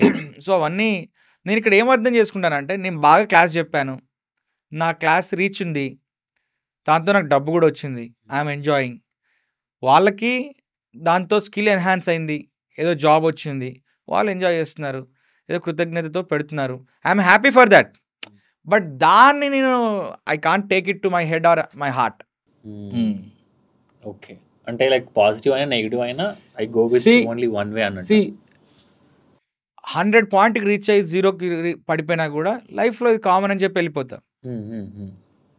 100 నుంచి 1000కి వెళ్ళిపోయినా కూడా ఇది కూడా కామనే, ఇంతకంటే పైకి వెళ్ళొచ్చు, కిందికి కూడా వెళ్ళొచ్చు. సో ఈ 1000 పాయింట్లో ఉండకుండా మళ్ళీ 0 నుంచి స్టార్ట్ చేద్దాము, రీస్టార్ట్ చేద్దాం అనే ఉద్దేశంతో ఉంటాను నేను. ఓకే. సో నెక్స్ట్ 5 yearsలో వశిష్ట 360 ఎలాంటి ప్లాన్స్ చేస్తుంది? ఎందుకంటే ఆల్రెడీ బుక్స్, యూట్యూబ్ ఛానల్, తర్వాత యాప్స్ చేస్తున్నారు. నెక్స్ట్ ఏంటి? సో బేసికల్గా నన్ను నేను సస్టైన్ చేసుకోవడం కోసం యూట్యూబ్ ఛానల్ స్టార్ట్ చేశాను. ఓకే. ఒక 5 lakh సబ్స్క్రైబర్స్ వచ్చిన తర్వాత బుక్ రిలీజ్ చేశాను. బుక్ అనేది కంప్లీట్గా నా ఫైనాన్షియల్ ప్రొఫైల్ని, నా ఫ్యామిలీ ప్రొఫైల్ని మార్చేసింది. ఓకే. ఆ తర్వాత నేను సంపాదించుకున్న నాలెడ్జ్తో ఈ డబ్బును ఎలా ఇన్వెస్ట్ చేయాలనే విషయాల్ని తెలుసుకున్నాను. నేను సంపాదించుకున్న డబ్బు ఉంది కదా, 5 కోట్లు 10 కోట్లు ఎంతో ఉంది కదా, ఆ డబ్బుని ల్యాండ్స్ మీద ఎంత పెట్టాలి, అపార్ట్మెంట్ ప్లాట్స్ మీద ఎంత పెట్టాలి, ఫ్లాట్స్ మీద ఎంత పెట్టాలి, మ్యూచువల్ ఫండ్స్లో ఎంత పెట్టాలి, ఫిక్స్డ్ డిపాజిట్స్లో ఎంత పెట్టాలి, అండ్ ఒక కంపెనీ ఎస్టాబ్లిష్ చేసుకుంటే దాంట్లో ఎంత పెట్టాలి. Around 15 people are working in Vasishta 360. So Vasishta 360లో 15 ఈరోజు ఉన్నారు కదా, రాబోయే 5 సంవత్సరాల్లో 150 peopleని ఎలా చేయాలి అనే విషయంలో దీంట్లోనే ఆలోచిస్తున్నాం. అంటే Vasishta 360 is famously known for spoken English content కదా, బట్ బేసికల్గా ఏంటి అని అంటే Vasishta 360 is into book business. It is a book world. So ప్రతి ఒక్క పుస్తకము ఇక్కడ దొరుకుతుంది, but we sell all those titles on Amazon, Flipkart and Meesho ఇలాంటి ప్లాట్ఫామ్స్లో అమ్ముతుంటాం అన్నట్టు. సో అన్ని రకాల లిటరేచర్ అమ్ముతుంటాం, spiritual, revolutionary, love, personal finance, self help, spoken English, skill enhancement, what we call linguistics, language and linguistics, biographies and academic books, competitive examination books, entrance examination books, all kinds of books. We sell all kinds of books. చదువుకున్నాం కాబట్టి ఆ పుస్తకాల మీద మనకు ప్రేమ ఉంటుంది కాబట్టి ఆ పుస్తకాలన్నింటినీ అమ్మితే బాగుంటుంది అనే ఉద్దేశంతో చిన్న ఫెసిలిటీలో చేశాము. ఒక స్పేస్ కన్స్ట్రెంట్ ఉండడం వల్ల ఆపేశాము. బేసికల్గా చాలామందికి స్టాఫ్ కన్స్ట్రెంట్ ఉంటుంది, బట్ నాకు ఆ స్పేస్ కన్స్ట్రెంట్ వచ్చింది. సో స్టాఫ్ కన్స్ట్రెంట్ ఎందుకు లేదు అని అంటే, I love people who are working for Vasishta 360 and ఆ ప్రేమతో వాళ్ళు పనిచేస్తుంటారు. Everything is fine till date.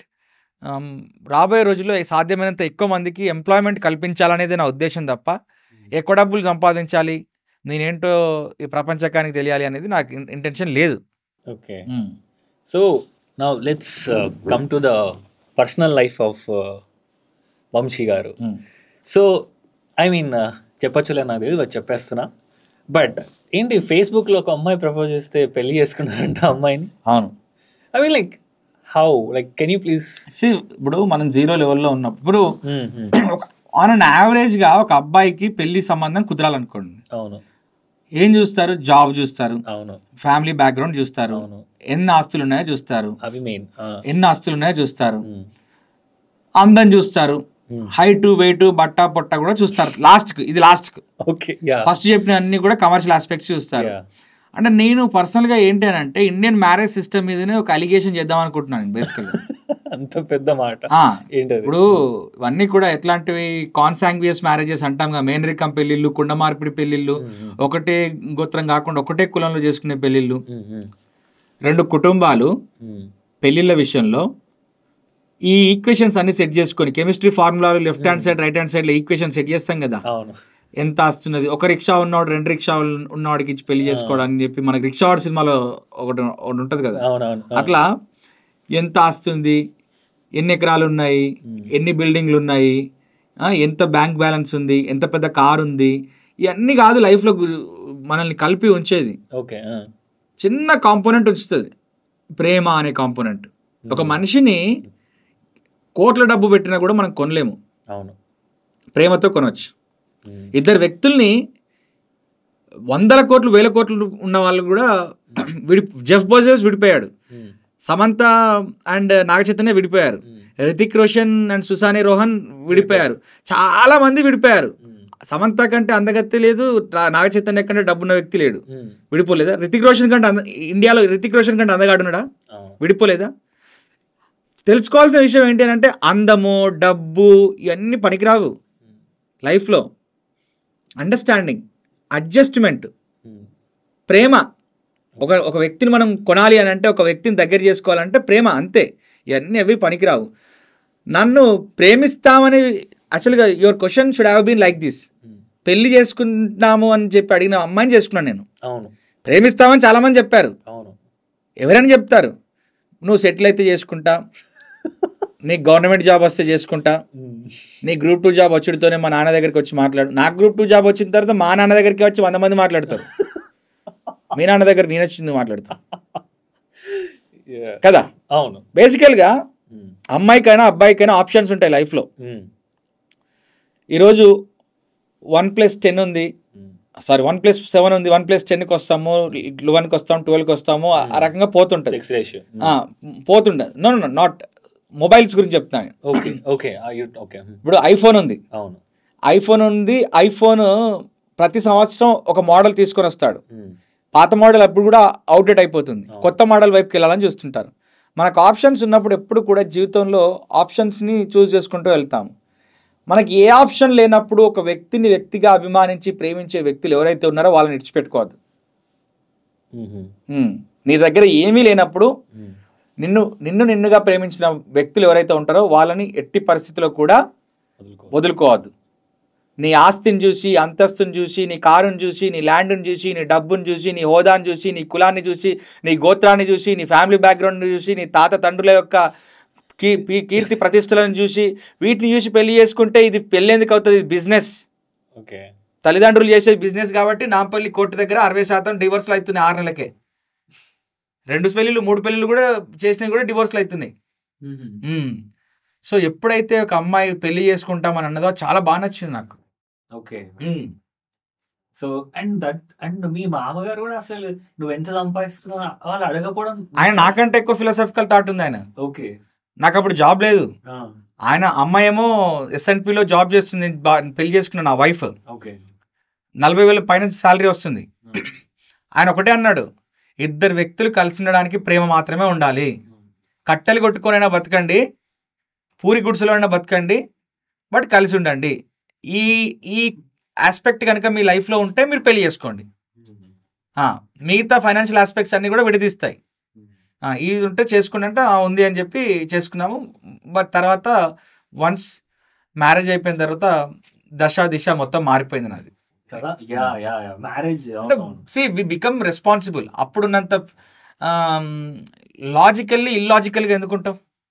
Logically illogical, మనం లాజిక్తోనే ఉంటాం, అందులో ఇల్లాజికల్. ఇప్పుడు 3 పూట్లు తినడానికి నాకు రైస్ ఉంటే సరిపోతుంది, 3 పూట్లకు సంబంధించిన ఫుడ్ ఉంటే సరిపోతుంది అనుకొని పెళ్లి కాకముందు అనుకున్నాం. పెళ్ళైన తర్వాత మన చుట్టూ ఒక సిస్టమ్ ఫామ్ అవుతుంటుంది. ఎంత లాజిక్ ఉన్నా కూడా ఇల్లాజికల్గా ఉండద్దు మనం. దానికి డబ్బు ఉండాలి, దానికి ఒక బ్యాకప్ ప్లాన్ ఉండాలి. కాబట్టి then I started seriously thinking about life, future, వాళ్ళ ఫ్యూచర్ అని ఆలోచించుకుంటూ వచ్చాను. అంటే బాధ్యత అనేది మన మోటివేషన్ ఇస్తుంది అంటున్నారు. చాలా చాలా మోటివేషన్ ఇస్తుంది బాధ్యత అనేది. లేకపోతే ఇప్పుడు రోజు ఆఫీస్కి వెళ్ళే ఒక ఎంప్లాయీ నచ్చినా నచ్చకపోయినా ఉదయం టెన్షన్గా లేచి రెడీ అయిపోయి వెళ్తాడు. ఒకరోజు వీక్ ఆఫ్ ఉంది లేదా హాలిడే ఉంది, ఆ రోజు 10ంటికి లేస్తాడు, 11 గంటలకు లేస్తాడు. అంటే బాధ్యత లేని రోజు చాలా లీజర్గా లీన్గా అయిపోయి వచ్చినప్పుడు చూసుకుందాంలే అన్నట్టు ఉంటాడు అన్నట్టు లైఫ్లో. అంతే, లైఫ్ కూడా అంతే. మనకి బాధ్యతల మీద ఉన్నప్పుడు we work on tenterhooks. Okay. So ఇంకోటి ఏంటంటే, since you talking about love, basic గా ఈ కాలంలో ఏమైతుందంటే like people are after other person. నన్ను ప్రేమించు అని వదిలేకపోవద్దు, ఇది జరుగుతుంది. అండ్ వాళ్ళు సగం జీతం డిప్రెషన్ లో, యాంగ్జైటీలో. అంటే ప్రతి ఒక్క ఆడపిల్లకి కానీ బాయ్స్ కైనా they have their own traumas. Life లో ఏదైనా ట్రామాస్ ఉంటాయి. అండ్ నువ్వు అన్నప్పుడు కొంతమంది అమ్మాయిలకి బ్యాడ్ బాయ్ సిండ్రోమ్ అని చాలా చాలా నేమ్స్ వచ్చాయి. ఇవన్నీ ఉన్నాయి. యూనో వాళ్ళ తల్లిదండ్రులు ప్రేమలు ఇవ్వలేకపోవడం వల్ల వీళ్ళు బయట నుంచి ప్రేమను ఎక్స్పెక్ట్ చేయడం, అబ్బాయిలు కూడా ఇవ్వలేకపోవడం వల్ల దే ఎక్స్పెక్ట్ సో మచ్. ఈ అంతా మెస్ లో సగం జీవితం డిప్రెషన్ నడుస్తున్నారు. సో అలాంటి బాయ్స్ కి అమ్మాయిలకు కానీ ఏం చెప్తారు? What do you want to say to them? So బేసిక్గా ఏంటి అని అంటే, love it self is a kind of infatuation. Okay, you don't believe in love. Say love అనేది ఒక పేరెంట్కి వాళ్ళు కన్న పిల్లల మీద ఉండేది లవ్.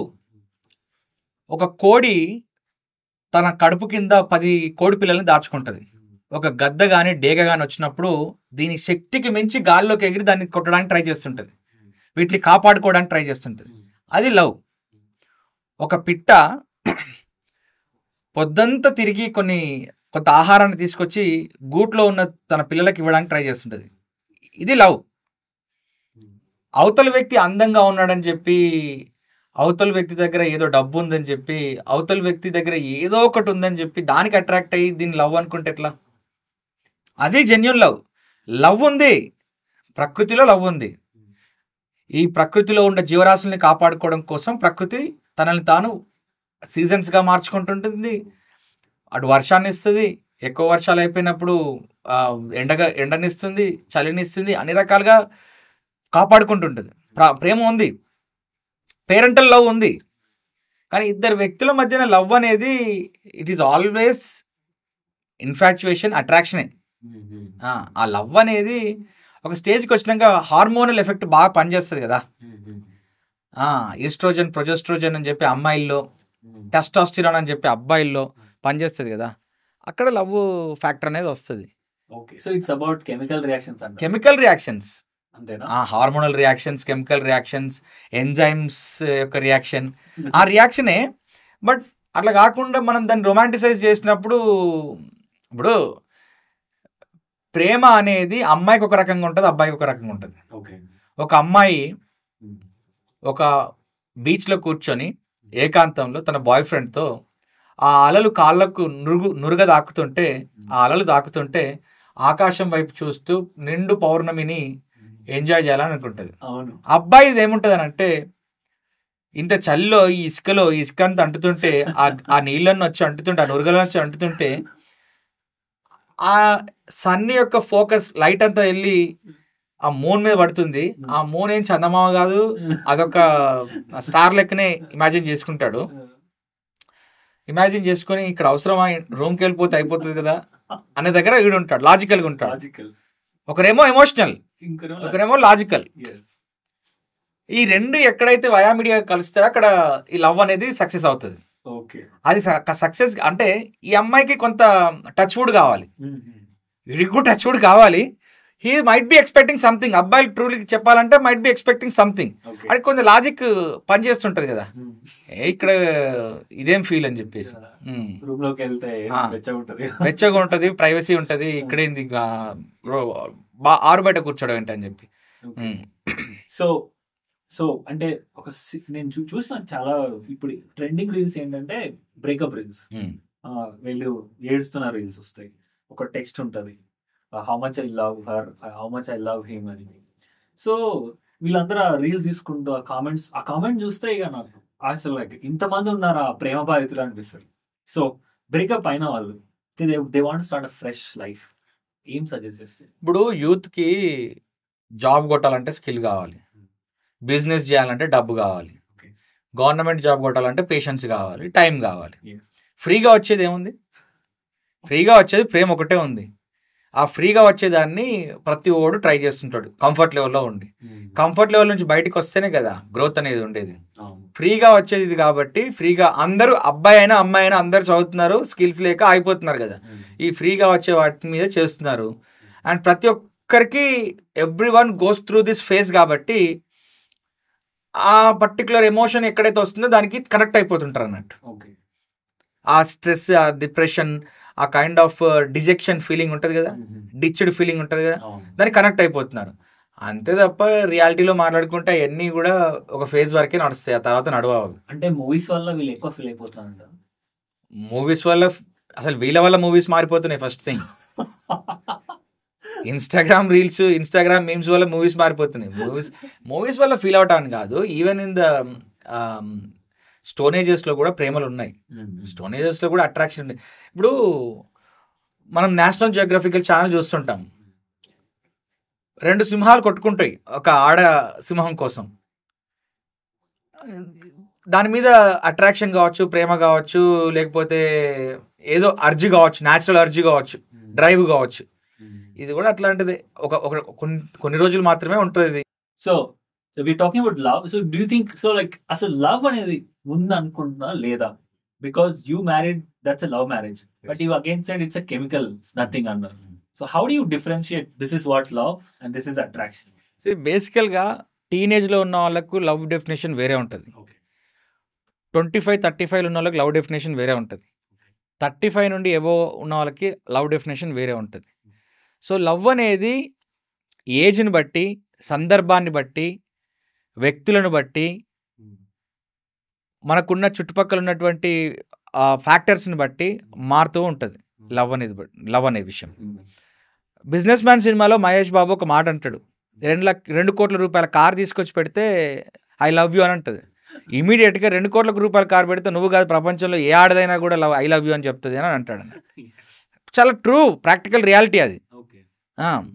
సో లవ్ అనేది ఉంటుంది. ఇంతకుముందు చెప్పాను కదా, తల్లిదండ్రులకు పిల్లల మీద ఉండేదే నిజమైన లవ్. ఈ ప్రకృతికి, ఈ జీవరాశులన్నిటి మీద ఉండేది నిజమైన love. But parents are not okay with love marriage కదా. అది కల్చరల్ బ్యారియర్, కల్చరల్ థింగ్, అది కల్చరల్ విషయం, అది మనం మార్చలేము. అది మరి పేరెంట్స్ ఏం చేస్తారు, ఒక్క కులంలా 2 గోత్రాలు కలవకుండా అబ్బాయి ఆస్తి ఎంత ఉంది, హైట్ ఎంత ఉన్నాడు, అబ్బాయి కార్ ఎంత ఉంది, అబ్బాయి ఫ్యామిలీ బ్యాక్గ్రౌండ్ అండి, వాళ్ళ తాతలు తండ్రులు ఏంటి, ఇవన్నీ చేసుకోవడం, దీన్ని లవ్ అనరు, పెళ్ళి అనరు, దీన్ని ఒక బిజినెస్ డీల్ అంటారు. దీన్ని ఒక business, marriages are business deals in India. దాంట్లో క్లాసిఫైడ్ యాడ్స్ లో చూస్తాం కదా, తెల్లగా ఉండే హోమ్లీ గర్ల్, ఉద్యోగం చేయాలి, అత్తమామ చూసుకోవాలి, రిక్వైర్మెంట్. బేసికల్ గా ఏంటి అని అంటే, హోమోసాపియన్స్, నియాండెర్తల్ మ్యాన్ కావచ్చు, హోమోసాపియన్ కావచ్చు, రామాపిథికస్ కావచ్చు, ఈ ఆఫ్రికా నుంచి వచ్చినటువంటి మనిషి ఏదైతే ఉన్నాడో భారతదేశానికి, ఇక్కడ ఎన్వైర్న్మెంట్కి చామన్ ఛాయగానే ఉంటాడు. నార్త్ ఇండియన్ ఎన్వైర్న్మెంట్కి కొంత తెల్లగా ఉండే అవకాశం ఉంటుంది. గ్రీక్స్, సైథియన్స్, పార్థియన్స్, ఆ మిడిల్ ఈస్ట్ నుంచి వచ్చిన వాళ్ళందరితో సంపర్కం ఏర్పాటు చేసుకుంటున్నాయి కదా నార్త్ ఇండియన్స్ అందరు కూడా ఈరోజు. ఆ షార్ప్ స్నౌట్తో, సిల్కీ హెయిర్తో, షార్ప్ ఐస్తో వాళ్ళు ఉంటారు. ఇక్కడ సౌత్ ఇండియాకి వచ్చేసరికి ద్రవిడియన్ కల్చర్ కనబడుతుంటుంది మనకు. ఇక్కడ ఈ వాతావరణానికి తెల్లగాడు. బట్ నువ్వు తెల్లగా మగవాడు అయి ఉండి ఆడవాళ్ళ ఫెయిర్నెస్ క్రీమా అని చెప్పి ఒక యాడ్ ఇస్తే తెల్లగా అవుతావు అని చెప్తే, ఏదో పాలీపెప్టైడ్ బాండ్స్ నీ స్కిన్ కింద అవన్నీ కూడా మారిపోతాయని చెప్పిస్తే వాడు పెట్టుకుంటాడు, స్మూత్ అవుతుంది కొంత, తెల్లగాడు. మనం పుట్టక ముందు మన తల్లిలో, మనం పుట్టక ముందు ఆవిడ పుట్టినప్పుడే మన తల్లిలో మనం పుడితే ఎట్లా ఉంటుందో ఆ జెనెటిక్ కోడ్ అనేది వేసి ఉంటుంది. దాంట్లో ఆ ఎక్స్ క్రోమోజోమ్, వై క్రోమోజోమ్, తల్లి నుండి తండ్రి నుండి వచ్చే క్రోమోజోమ్స్ ఉంటాయి కదా, ఆ క్రోమోజోమ్స్లో ఉండే విషయాలు ఉంటాయి కదా. మనం పుట్టక ముందు 30-40 ఏళ్ళకి మన తల్లి పుట్టినప్పుడు, మన తండ్రి పుట్టినప్పుడు అక్కడే వేసి ఉంటుంది. మనం తెల్లగా ఉండాలన్నా, నల్లగా ఉండాలన్నా, మన జుట్టు పొడుగు ఉండాలన్నా, బట్టనెత్తి ఉండాలన్నా, పొట్టిగా ఉండాలనేది అక్కడే ఉంటుంది. ఈ క్రీమ్ రాస్తే పొడుగు తెల్లగా అవ్వటము, ఆ క్రీమ్ రాసుకుని ఆ ఆదివాసీ ఏరియాలు రాస్తే జుట్టు మొత్తం ఊడలమరిలా విరిగిపోవడము అనేది ఏమి ఉండదు. It is everything is predetermined. Science తెలిసినోడు తెలుస్తుంది విషయం. ఎమోషన్ గురి చేసి బిజినెస్ చేసుకోవాలనుకుంటే ఫుల్ మంచి బిజినెస్ ఇందులోకి రావచ్చు ఎవడైనా కూడా. అవును. Okay. Mm. Wow. Mm. Yeah. So like you want to change the marriage system. No, see, whom we are to change the marriage system మారిపోతుంది దానికది. Okay. ఆఫ్టర్ 50 years మ్యారేజ్ అనేది ఉండదు. Marriage became redundant. ఇప్పటికే object, ఒబ్సలీట్ and redundant. ఇప్పటికే marriage అనేది అవసరం లేదు మనుషులకు అనే కాడికి వచ్చిండ్రు. సనాతనవాదులకు ధర్మం పాటించేటోళ్ళకి ఇది కొంత మింగుడు బడని కొరకరాని కొయ్యలాగా ఉంటుంది కావచ్చు, కానీ మ్యారేజ్ ఇంటెన్షన్ ఏంటిది అనేది, మ్యారేజ్ సిస్టమ్ యొక్క ఇంటెన్షన్ ఏంటి అనేది స్టోన్ ఏజ్లో చూసుకున్నప్పుడు, సివిలైజేషన్స్ ఫామ్ అవుతున్నప్పుడు వారి ఆస్తిని కాపాడుకోవడం, వాడు సంపాదించుకున్న దాన్ని కాపాడుకోవడం కోసం చేసుకున్నారు. ఇప్పుడు మనము ఈజిప్ట్లో క్లియోపాత్ర ఉంటుంది, పిరమిడ్స్ కట్టిండ్రు కదా, క్లియోపాత్ర ఉంటుంది. క్లియోపాత్ర తన తమ్ముళ్ళను అన్ననే పెళ్లి చేసుకున్నది. With in the family, blood, same blood. అంటే వాళ్ళకు ఆ స్టేజ్కి వచ్చేసరికి ఏమైంది అని అంటే, మన బ్లడ్ ఇంకో బ్లడ్తో పొల్యూట్ అవుతుందా అనే దగ్గర ఉన్నారు. ఈ రోజుకి అదే నడుస్తుంది. తెలుగు రాష్ట్రాల్లో మేనమామని పెళ్లి చేసుకుంటారు, లేకపోతే అత్తమ్మ ఉంటుంది కదా, మేనత్త కొడుకునిచ్చి పెళ్లి చేసుకుంటారు. లేకుంటే మిడిల్ ఈస్ట్లో చూసుకుంటే మనకు పెద్దనాన్న కొడుకుని ఇట్లా చిన్న ఇట్లా పిన్ని కూతుర్ని అట్లా పెళ్లి చేసుకుంటారు. ముస్లిమ్స్లో ఇది ఎక్కువగా ఉంటుంది, మనకు కనబడుతుంటుంది. సో బేసికల్గా ఏంటి అని అంటే, మనుషులు, కల్చర్స్, జాగ్రఫీ, లొకేషన్స్ ఏదైనా ఉండని, ఎమోషన్స్ మాత్రం ఒకటే ఉంటుంది. మనం సంపాదించుకున్నది ఇంకో దగ్గరికి వెళ్ళొద్దు. మన కళ్ళ ముందు పెరిగినోడు మనం చెప్పినట్టు వింటాడు. దీనికి ఒక గౌరవమనో, లేకపోతే దీని వెనకాల ఒక పరువనో, ప్రతిష్టనో ఆపాదించుకున్నారు. కానీ 2 డిఫరెంట్ క్లాన్స్ నుంచి, 2 డిఫరెంట్ రిలీజియన్స్ నుంచి, 2 డిఫరెంట్ క్యాస్ట్ల నుంచి పెళ్లి చేసుకున్న పిల్లలు చాలా ఇంటెలిజెంట్ పిల్లలు పుడతారు. హైబ్రిడ్ సంకర జాతి నా కొడుక అని చెప్పి తిడతాడు. బేసికల్గా సంకర జాతి హైబ్రిడ్ అనేది చాలా గ్రేట్ థింగ్ అన్నట్టు. ఆ హైబ్రిడ్ ప్రోడక్ట్ రావాలనేది చాలా గ్రేట్ థింగ్. ఈరోజు స్టీవ్ జాబ్స్ని చూసుకుంటే వాడు సంకర జాతి. స్టీవ్ జాబ్స్ ఆయన వాళ్ళ అమ్మ ఇక్కడో వాళ్ళ ఫాదర్ సిరియన్ క్యాథలిక్ ఉంటాడు, వాళ్ళ అమ్మ అక్కడ అమెరికన్ ఉంటుంది. ఆయన పుట్టిన తర్వాత ఆమెకు పెళ్ళి అవ్వదు కాబట్టి ఎవరికో ఇచ్చి వెళ్ళిపోతుంది. ఫాస్టర్ ఆయనను పెంచిన వాళ్ళు ఉంటారు కదా పేరెంట్స్, వాళ్ళకి ఇచ్చి వెళ్ళిపోతుంది. ఎలాన్ మస్క్ స్టోరీ తీసుకున్నా, ఎవరి స్టోరీ తీసుకున్నా, వీళ్ళంతా ఇంత టాప్ నాచ్ అవ్వడానికి అంటే బేసికల్గా వీళ్ళకి ఇన్బిల్ట్గా ఉండడానికి ఏంటి అని అంటే, వీళ్ళు విత్ ఇన్ ద కమ్యూనిటీ చేసుకోలేదు, వేరే బయట నుంచి చేసుకున్నారు. అంటే పెళ్లి వల్లనే ఇట్లా అయినరా అంటే, వాళ్ళకున్న ఎక్స్పోజరు, ఎడ్యుకేషను, వాళ్ళకున్నటువంటి ఎడ్యుకేషన్ సిస్టము, కల్చరు, వాళ్ళకున్న యాటిట్యూడ్, ఇవన్నీ దోహదం చేస్తారు. ఓకే. సో ఇప్పుడు డిగ్రీలో కానీ సో 25 to 30 మనం ఆ ఏజ్ గురించి మాట్లాడితే, సో వాళ్ళ సిచ్యువేషన్ ఏంటి ఇప్పుడు emotional? Because I'm sure like so many people are unstable. అంటే యాంగ్జైటీ, పానిక్ అటాక్స్ వస్తుంటాయి, వాళ్ళకి లైఫ్ సెట్ చేసుకోవాలి. So how do they do that in terms of career, in terms of mental health? చాలా సమస్యలకు డబ్బు ప్రధాన కారణమై ఉంటుంది. చాలా సమస్యలకు డబ్బు ఉంటే సరిపోతుంది. చాలా వరకు డబ్బు చాలా ప్రాబ్లమ్స్ని సెట్ చేస్తుంది. ఇప్పుడు నేను చూసినంత వరకు మనుషులు ఫేస్ చేస్తున్న ప్రాబ్లం ఏంటి అని అంటే లోన్లీనెస్. మన చుట్టూ అందరూ ఉంటారు, కానీ మనం మాత్రం ఫోన్లో ఉంటాం. లోన్లీనెస్ ఫేస్ చేస్తుంటారు. ఏకాంతంలో ఉండరు వాళ్ళు, ఒంటరితనంలో ఉంటారు వాళ్ళు. ఏకాంతంలో ఉండడం వేరు, ఒంటరితనంలో ఉండడం వేరు. అండ్ చాలామంది డిప్రెషన్లో ఉండడానికి కారణం ఏంటి అని అంటే, వీళ్ళు చెప్పే విషయాన్ని అవతలోడు వినడానికి లేరు మనుషులు ఎవరు. వీళ్ళు మాట్లాడితే చెప్తే వినడానికి అవతల మనుషులు లేరు. వీళ్ళ యొక్క భావాలను అర్థం చేసుకోవడానికో, లేకపోతే వీళ్ళని అర్థం చేసుకోవడానికో. అక్కడ దాకెందుకు, ఒకప్పుడు ఊర్లో పెరిగినటువంటి పిల్లలు చాలా యాక్టివ్గా ఉంటారు. వాళ్ళకి ఇలాంటి వ్యాక్సిన్ వేసినా వేయకపోయినా కూడా చాలా యాక్టివ్గా ఉంటారు. కానీ ఇప్పుడు around 50 to 60% of the people are virtual autism face చేస్తున్నారు. మాటలు సరిగ్గా రావు, సరిగ్గా గుర్తుపట్టరు. వాళ్ళకి తెలిసిన 4-5 పాయింట్లను గుర్తుపట్టి మాట్లాడితే మా పిల్లోడు మొత్తం సెల్ ఫోన్ సింగిల్ హ్యాండ్తో ఆపరేట్ చేసినా అనుకుంటారు. So technology when technology is growing, we're diminishing our life, we're degrading our life. మన లైఫ్ని మనం పోగొట్టుకుంటున్నాం. మనిషి తనతో తాను మాట్లాడుకోవడానికి, స్పెండ్ చేసుకోవడానికి కొంత టైము, భార్యా పిల్లలతో కలిసి కూర్చొని తిని మాట్లాడి వాళ్ళ యొక్క భావాలను ఏం చేస్తే బాగుంటుందని చెప్పి అందరిని అర్థం చేసుకోవడం కొంత టైము. బేసికల్గా ఒక అమ్మాయికి ఫస్ట్ లవ్ ఫాదరే. కానీ చాలా మంది ఫాదర్ చేసే మిస్టేక్ ఏంటి అని అంటే ఆ అమ్మాయితో మాట్లాడరు. ఒక సర్టెన్ స్టేజ్ వచ్చిన తర్వాత ఆమె పెళ్లి కోసం డబ్బులు దాస్తారు, ఇక చదువు కోసం దాచుడు పక్కన పెట్టి కూర్చొని మాట్లాడి ఏం చేద్దాం, ఎట్లా చేద్దాం, నెక్స్ట్ ఏం నడుస్తుంది, టెక్నాలజీ ఏం నడుస్తుంది, నువ్వేమనుకుంటున్నావు, నీకు ప్రాబ్లమ్స్ ఏంటి, నీకు హెల్త్ ప్రాబ్లం ఏంటి అని చెప్పి కూర్చొని మాట్లాడుకొని చేసినప్పుడు ఈ అమ్మాయిలు అసలు అబ్బాయిల లవ్లే పడరు, ఫాదర్ లవ్లే ఉంటారు ఎంతసేపు. ఒకవేళ పడ్డా కూడా డిస్కస్ చేసుకుంటే తప్పేం లేదు కదా. ఏదో ఒక పాయింట్లో ఎవరికొకరికి ఇచ్చి పెళ్లి చేసుకోవాలి. ఒక జాతి ప్రోగ్రెస్ అవ్వాలి అని అంటే ఖచ్చితంగానైతే పెళ్లి చేసుకుని ఆ తర్వాత వచ్చే పిల్లలతోనే కదా అయ్యేది.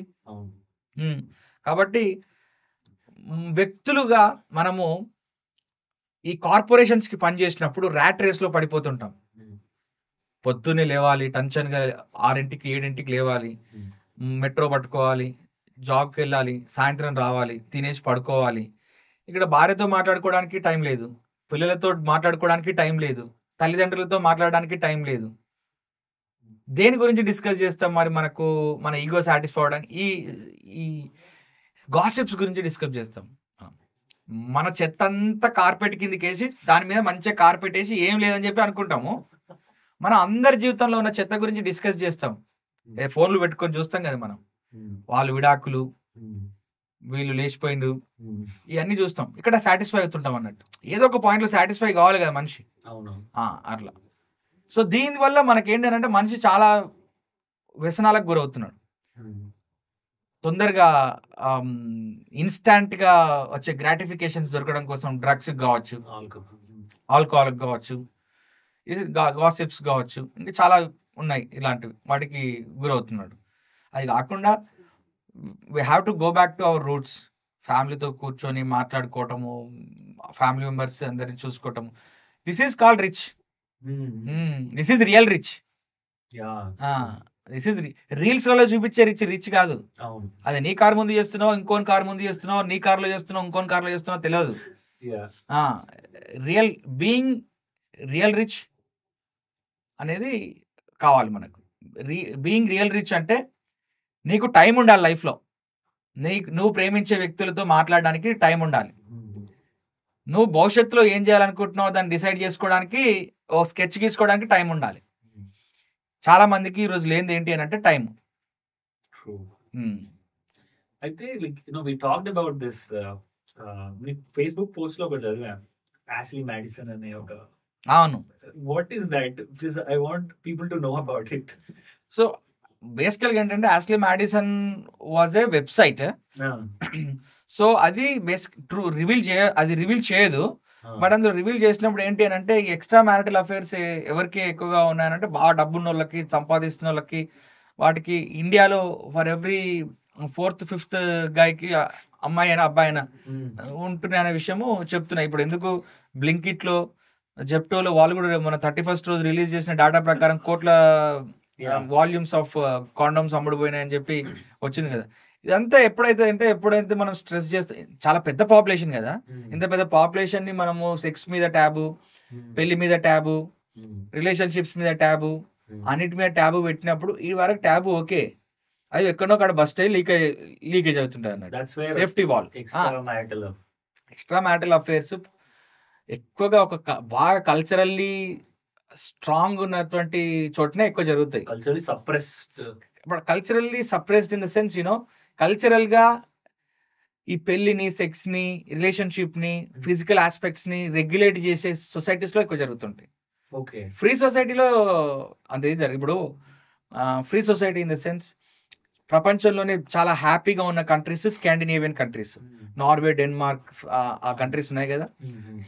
ఆ కంట్రీస్కి వెళ్ళి వీటన్నిటి గురించి మనం ఒకసారి చూసుకుంటే వాళ్ళకి ఇవన్నీ పెద్ద విషయాలు కాదు. ఇవన్నీ ఎక్కడ విషయాలు, ఏదైతే మనము ఇందులో ఏదో ఉంది అని చెప్పి దీన్ని దాచిపెడుతున్నామో, ఇందులో ఏదో ఉందా అని చెప్పి దాన్ని తీసి ఓపెన్ చేసి చూసేంత వరకు ప్రతి ఒక్కరికి క్యూరియాసిటీ ఉంటుంది.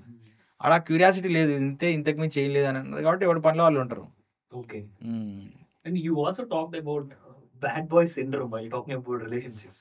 బేసికల్గా ఏంటి అని అంటే human emotions are always driven by hormones కదా. అవును. ఇప్పుడు అడ్రినాలిన్ రష్ కోసం మనము బండి స్పీడ్. స్పీడ్గా వెళ్తుంటాం. బట్ లాజిక్ ఏం ట్రిగర్ చేయాలి? ఈ రోడ్డు సపోర్ట్ చేయదు, 80 కంటే ఈ రోడ్డు సపోర్ట్ చేయదు, ఎవడైనా అడ్డొస్తే మాత్రం వాన్ ప్రాణం పోతుంది, మనం ప్రాణం పోతుంది. ఈ బ్రేక్ వేస్తే బ్రేక్ పడుతుంది కావచ్చు, కానీ ఈ టెరైన్ కరెక్ట్ కాదు అనే విషయం అర్థం చేసుకోవాలి. బండి వాడు 250, 300, 350 స్పీడ్ కూడా ఇస్తాడు, కాకుండా ఈ ట్రాక్ సరైనది కాదనే విషయం తెలుసుకోరు. ఎందుకు? ఆ కూర్చున్నప్పుడు ఆ హై వస్తుంటుంది మనం చేస్తున్నప్పుడు. ఈ బ్యాడ్ బాయ్ సిండ్రోమ్ కూడా అట్లాంటిదే. ఈ ఈ ఎమోషన్స్ని డ్రైవ్ చేసేది హార్మోన్స్. అడ్రినాలిన్ రష్ కోసం అక్కడ చేస్తుంటాము, ఇక్కడ ఈ ఇప్పుడు explain bad boys. One thing, అమ్మాయిలకైనా ఎవరికైనా కూడా ఈ రాము అపరిచితుడు సినిమాలో రాము లాగా బొట్టు పెట్టుకొని పూజ చేసి తెల్ల బట్టలు కట్టుకొని పొద్దున్నే ఉభయ కుశలోపతి అని చెప్పేటప్పుడు నచ్చాడు ఎవరికి. రెమో క్యారెక్టర్ ఉంటేనే నచ్చుతారు. సో బేసికల్గా అన్ని కల్చర్స్లో ఈ బ్యాడ్ బాయ్ సిండ్రోమ్ అనేది ఉంటుంది. బాగా సెటిల్ అయిన అమ్మాయిలకు కూడా ఈ బ్యాడ్ బాయ్ సిండ్రోమ్ అనేది ఉంటుంది. అందుకే బైక్స్ నడిపే వాళ్ళను, బైక్ల మీద తిరిగే వాళ్ళను, కార్ల రేసింగ్లు చేసే వాళ్ళను, ఇవన్నీ చేసే వాళ్ళని అమ్మాయిలు బాగా ఇష్టపడతారు. కాబట్టి రీల్స్ కూడా అట్లాంటి వాటిని ఎక్కువగా ప్రమోట్ చేస్తున్నాయి. మంచి మంచి అమ్మాయిలు they fall prey to this bad boy syndrome and they fall in trap of that bad boy syndrome. అట్లా ఫెయిల్ అయిపోయిన కొంతమందిని చూపించి ఈ ట్రెడిషనల్గా ఉండే ఫాదర్స్ లవ్ మ్యారేజ్ చేసుకుంటూ అట్లా స్పాయిల్ అవుతుంది లైఫ్ అని చెప్పి చూపిస్తుంటారు. ఇక్కడ ఇలాంటి ఎగ్జాంపుల్స్ ఎక్కువ ఉంటాయి కాబట్టి. సో బ్యాడ్ బాయ్ సిండ్రోమ్ అనేది అమ్మాయిలకు అట్లా క్రేజీగా ఉండడం అనేది ఇంపార్టెంట్, నచ్చుతుంటది అన్నమాట. క్రేజీగా, అడ్వెంచరస్ గా, క్రేజీగా, కొత్తగా, వినూత్నంగా. రష్ ఖచ్చితంగా. మనిషి ఏది చేసినా కూడా కైండ్ ఆఫ్ ఆర్గజం కోసమే కదా చేసేది, అదే వస్తుంది. Orgasm last for only seconds, 30, 40, 50 seconds. ఆ రష్ కోసమే కదా మనిషి అంత చేసేది. You also wrote about article on love, sex and God. I think you wrote article. Yes, I have written. What is the moral of the story? Moral of the story is very elaborate. Let's just summarize it in a simple way. See, మనకు మామల్లపురం అని చెప్పి తమిళనాడు దగ్గర ఒకటి ఉంటుంది. ఆ లింగం మనం తీసుకుంటే సెక్స్ నే గాడ్ కింద వాళ్ళు క్రియేట్ చేశారు అన్నట్టు. ఓకే. సెక్స్ కోసం ప్రిటెండ్ చేసేది లవ్. ఓకే. మూడింటిని కనెక్ట్ చేసుకుంటూ చెప్పాను.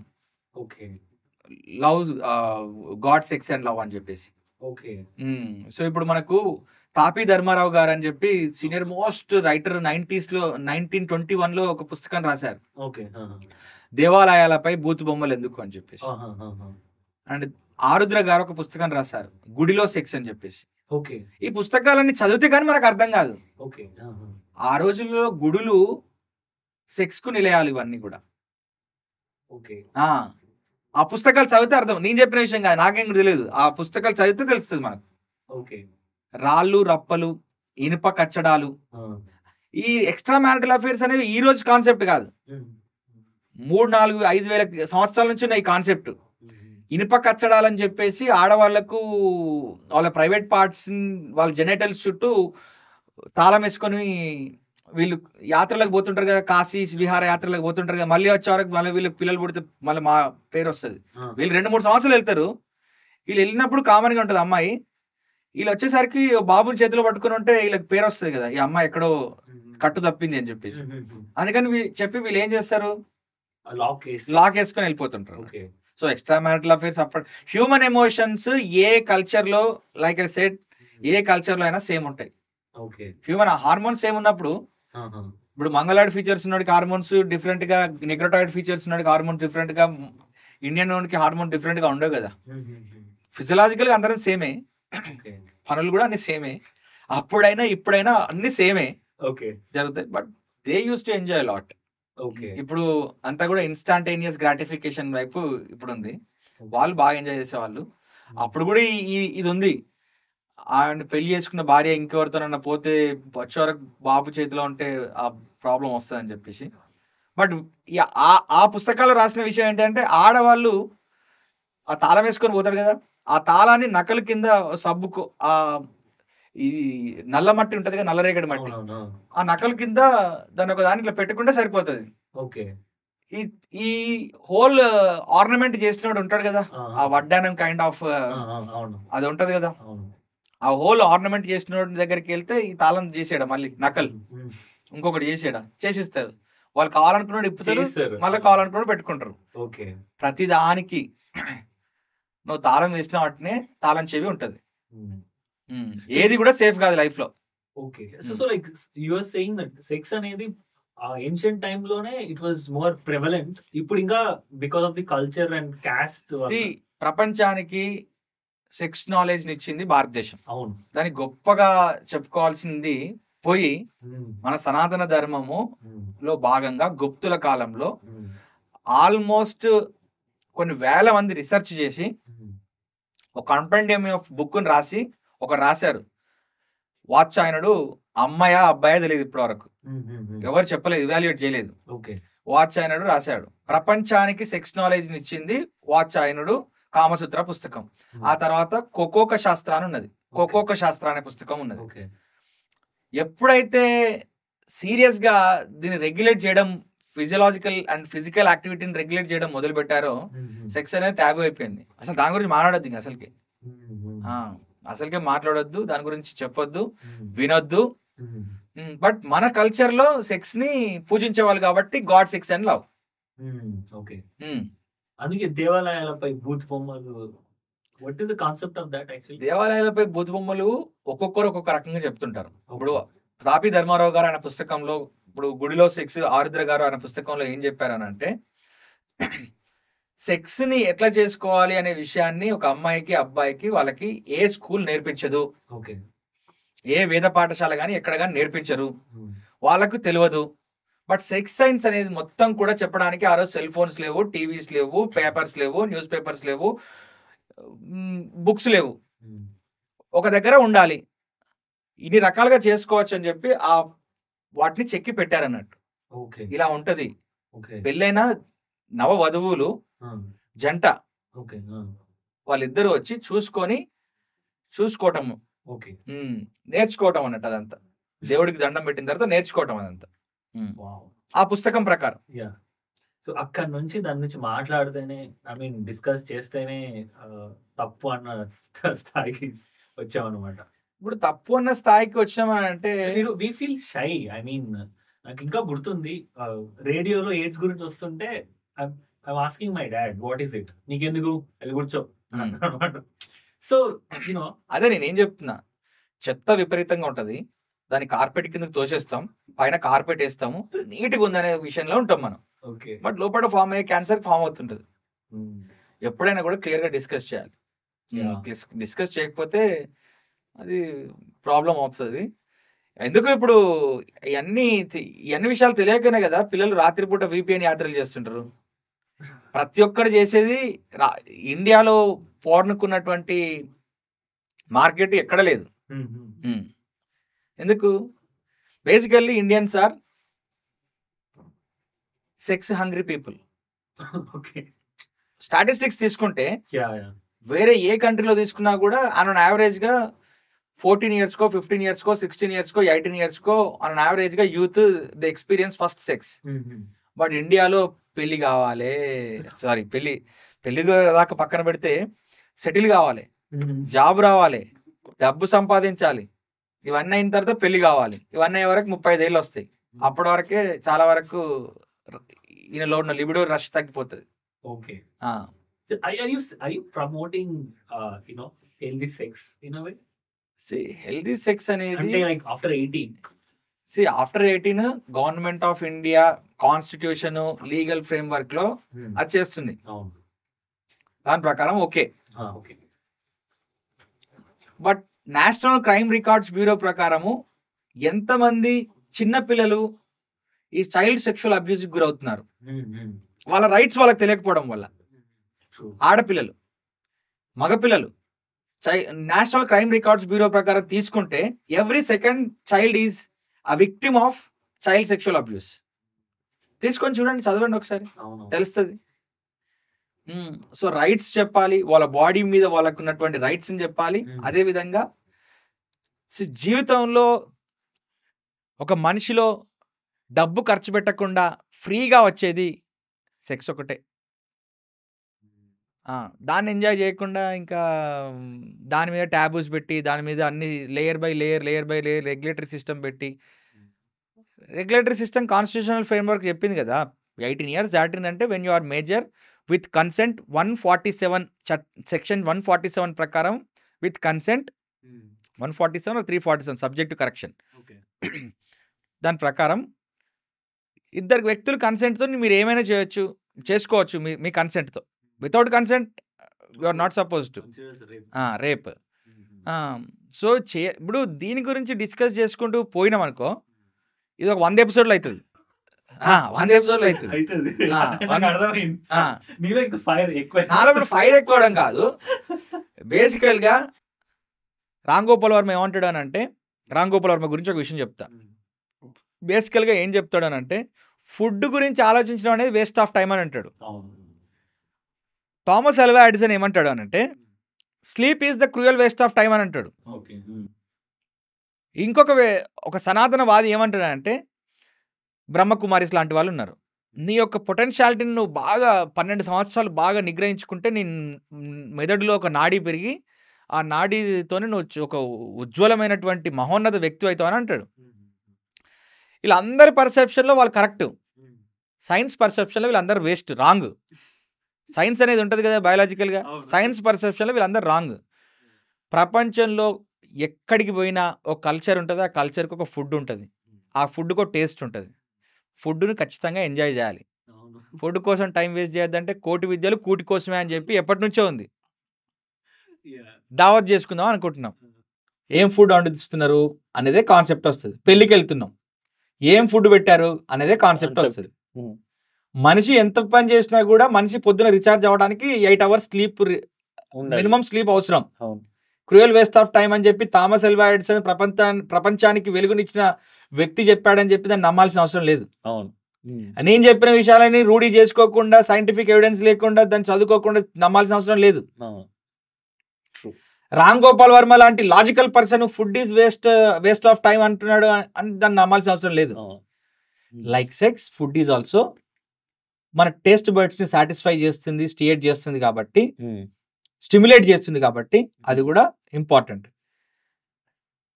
సెక్స్ కూడా ఫుడ్ లాంటిదే, స్లీప్ లాంటిదే అని చెప్తున్నా నేను. ఓకే, యా, అది బస్ట్ అవుతుంది. ఎందుకు ఎక్స్ట్రా మ్యారిటల్ అఫైర్స్ వస్తున్నాయని అంటే, నీకు అందుబాటులో నీ యొక్క బయాలజికల్ ప్రాసెస్ని సాటిస్ఫై చేసుకోవడానికి, నీ ఫిజికల్ ప్రాసెస్ని సాటిస్ఫై చేసుకోవడానికి లేనప్పుడు అన్ని రకాలుగా ట్రై చేసి అది కూడా అవనప్పుడు ఆఖరి మూమెంట్లో ఈ ఎక్స్ట్రా మ్యారిటల్ అఫైర్కి వస్తారు. మొన్నెవరో పాడ్కాస్ట్లో ఒక ఫేమస్ సైకియాట్రిస్ట్, సెక్సాలజిస్ట్ చెప్తున్నా విన్నా నేను.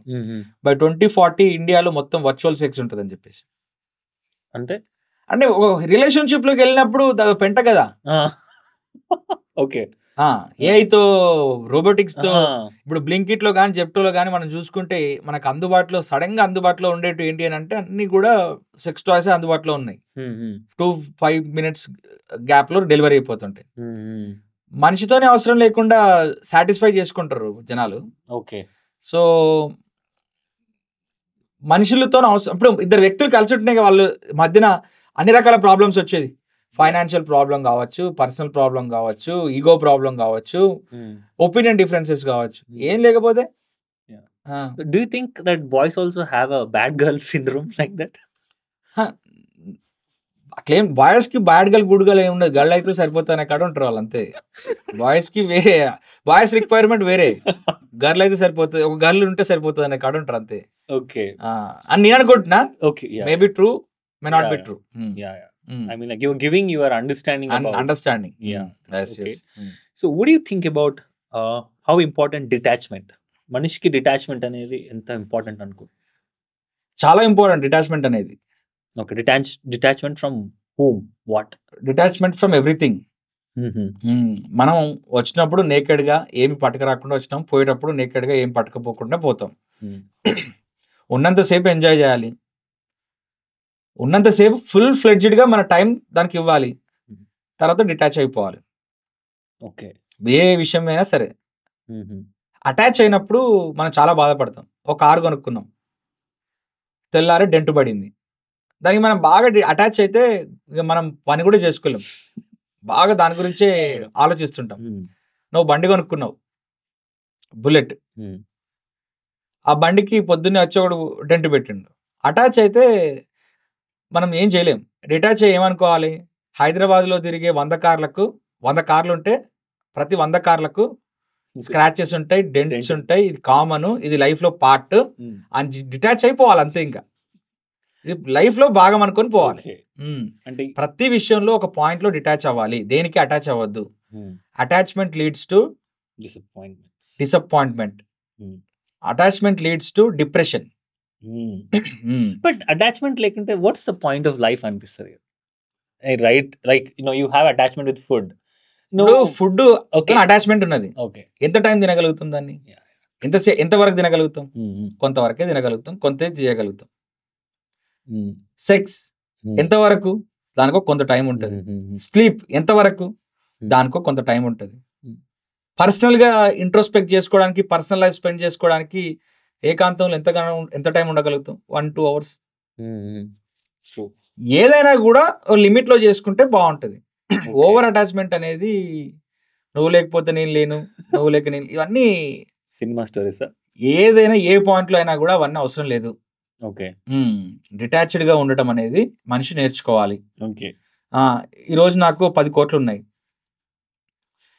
ఏదో ఒక తప్పుడు నిర్ణయం వల్ల 10 కోట్లు పోయినాయి. నేను పోయి ఆత్మహత్య చేసుకోవాలా ఇప్పుడు? నేను ఏం లేనప్పటి నుంచే స్టార్ట్ చేసినా కదా. అవును, ఆ స్టేజ్లోనే ఉంటాం. ఏమవుతుంది? డిటాచ్డ్గా ఉన్నప్పుడు ఈ ఆలోచన వస్తుంది.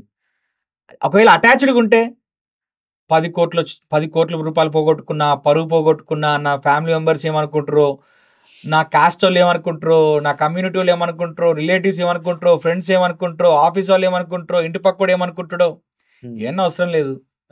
ఏమీ లేకుండా వచ్చినాం, ఏమీ లేకుండా పోతాం. ఒకవేళ ఉన్నప్పుడు ఉన్నదాన్ని ఎంజాయ్ చేయాలి. నా ఏజ్ 20 నుండి 40 వరకు నేను డైనమిక్గా, బోల్డ్గా, నా లోపల హార్మోన్స్ అన్నీ కరెక్ట్గా ఉంటాయి కాబట్టి ఈ టైంలో నేను కారు నడపాలి. ఇప్పుడు అన్ని పైసలు దాచిపెట్టి 40 ఏళ్ళు 50 ఏళ్ళు వచ్చిన తర్వాత కారు కొంటే, బెంజ్ కారు కొని వచ్చి పెట్టుకోవడానికి, అప్పుడు కారు కొంటే ఎవరు నడుపుతాడు? డ్రైవర్ నడుపుతాడు. ట్రూ. సో విషయం ఏంటి అని అంటే, ఉన్నదాన్ని ఎంజాయ్ చేయాలి, లేని దానికోసం ఆలోచించొద్దు. ఉన్నది పోయినా కూడా ఇంకో దాన్ని చూసుకోవాలి.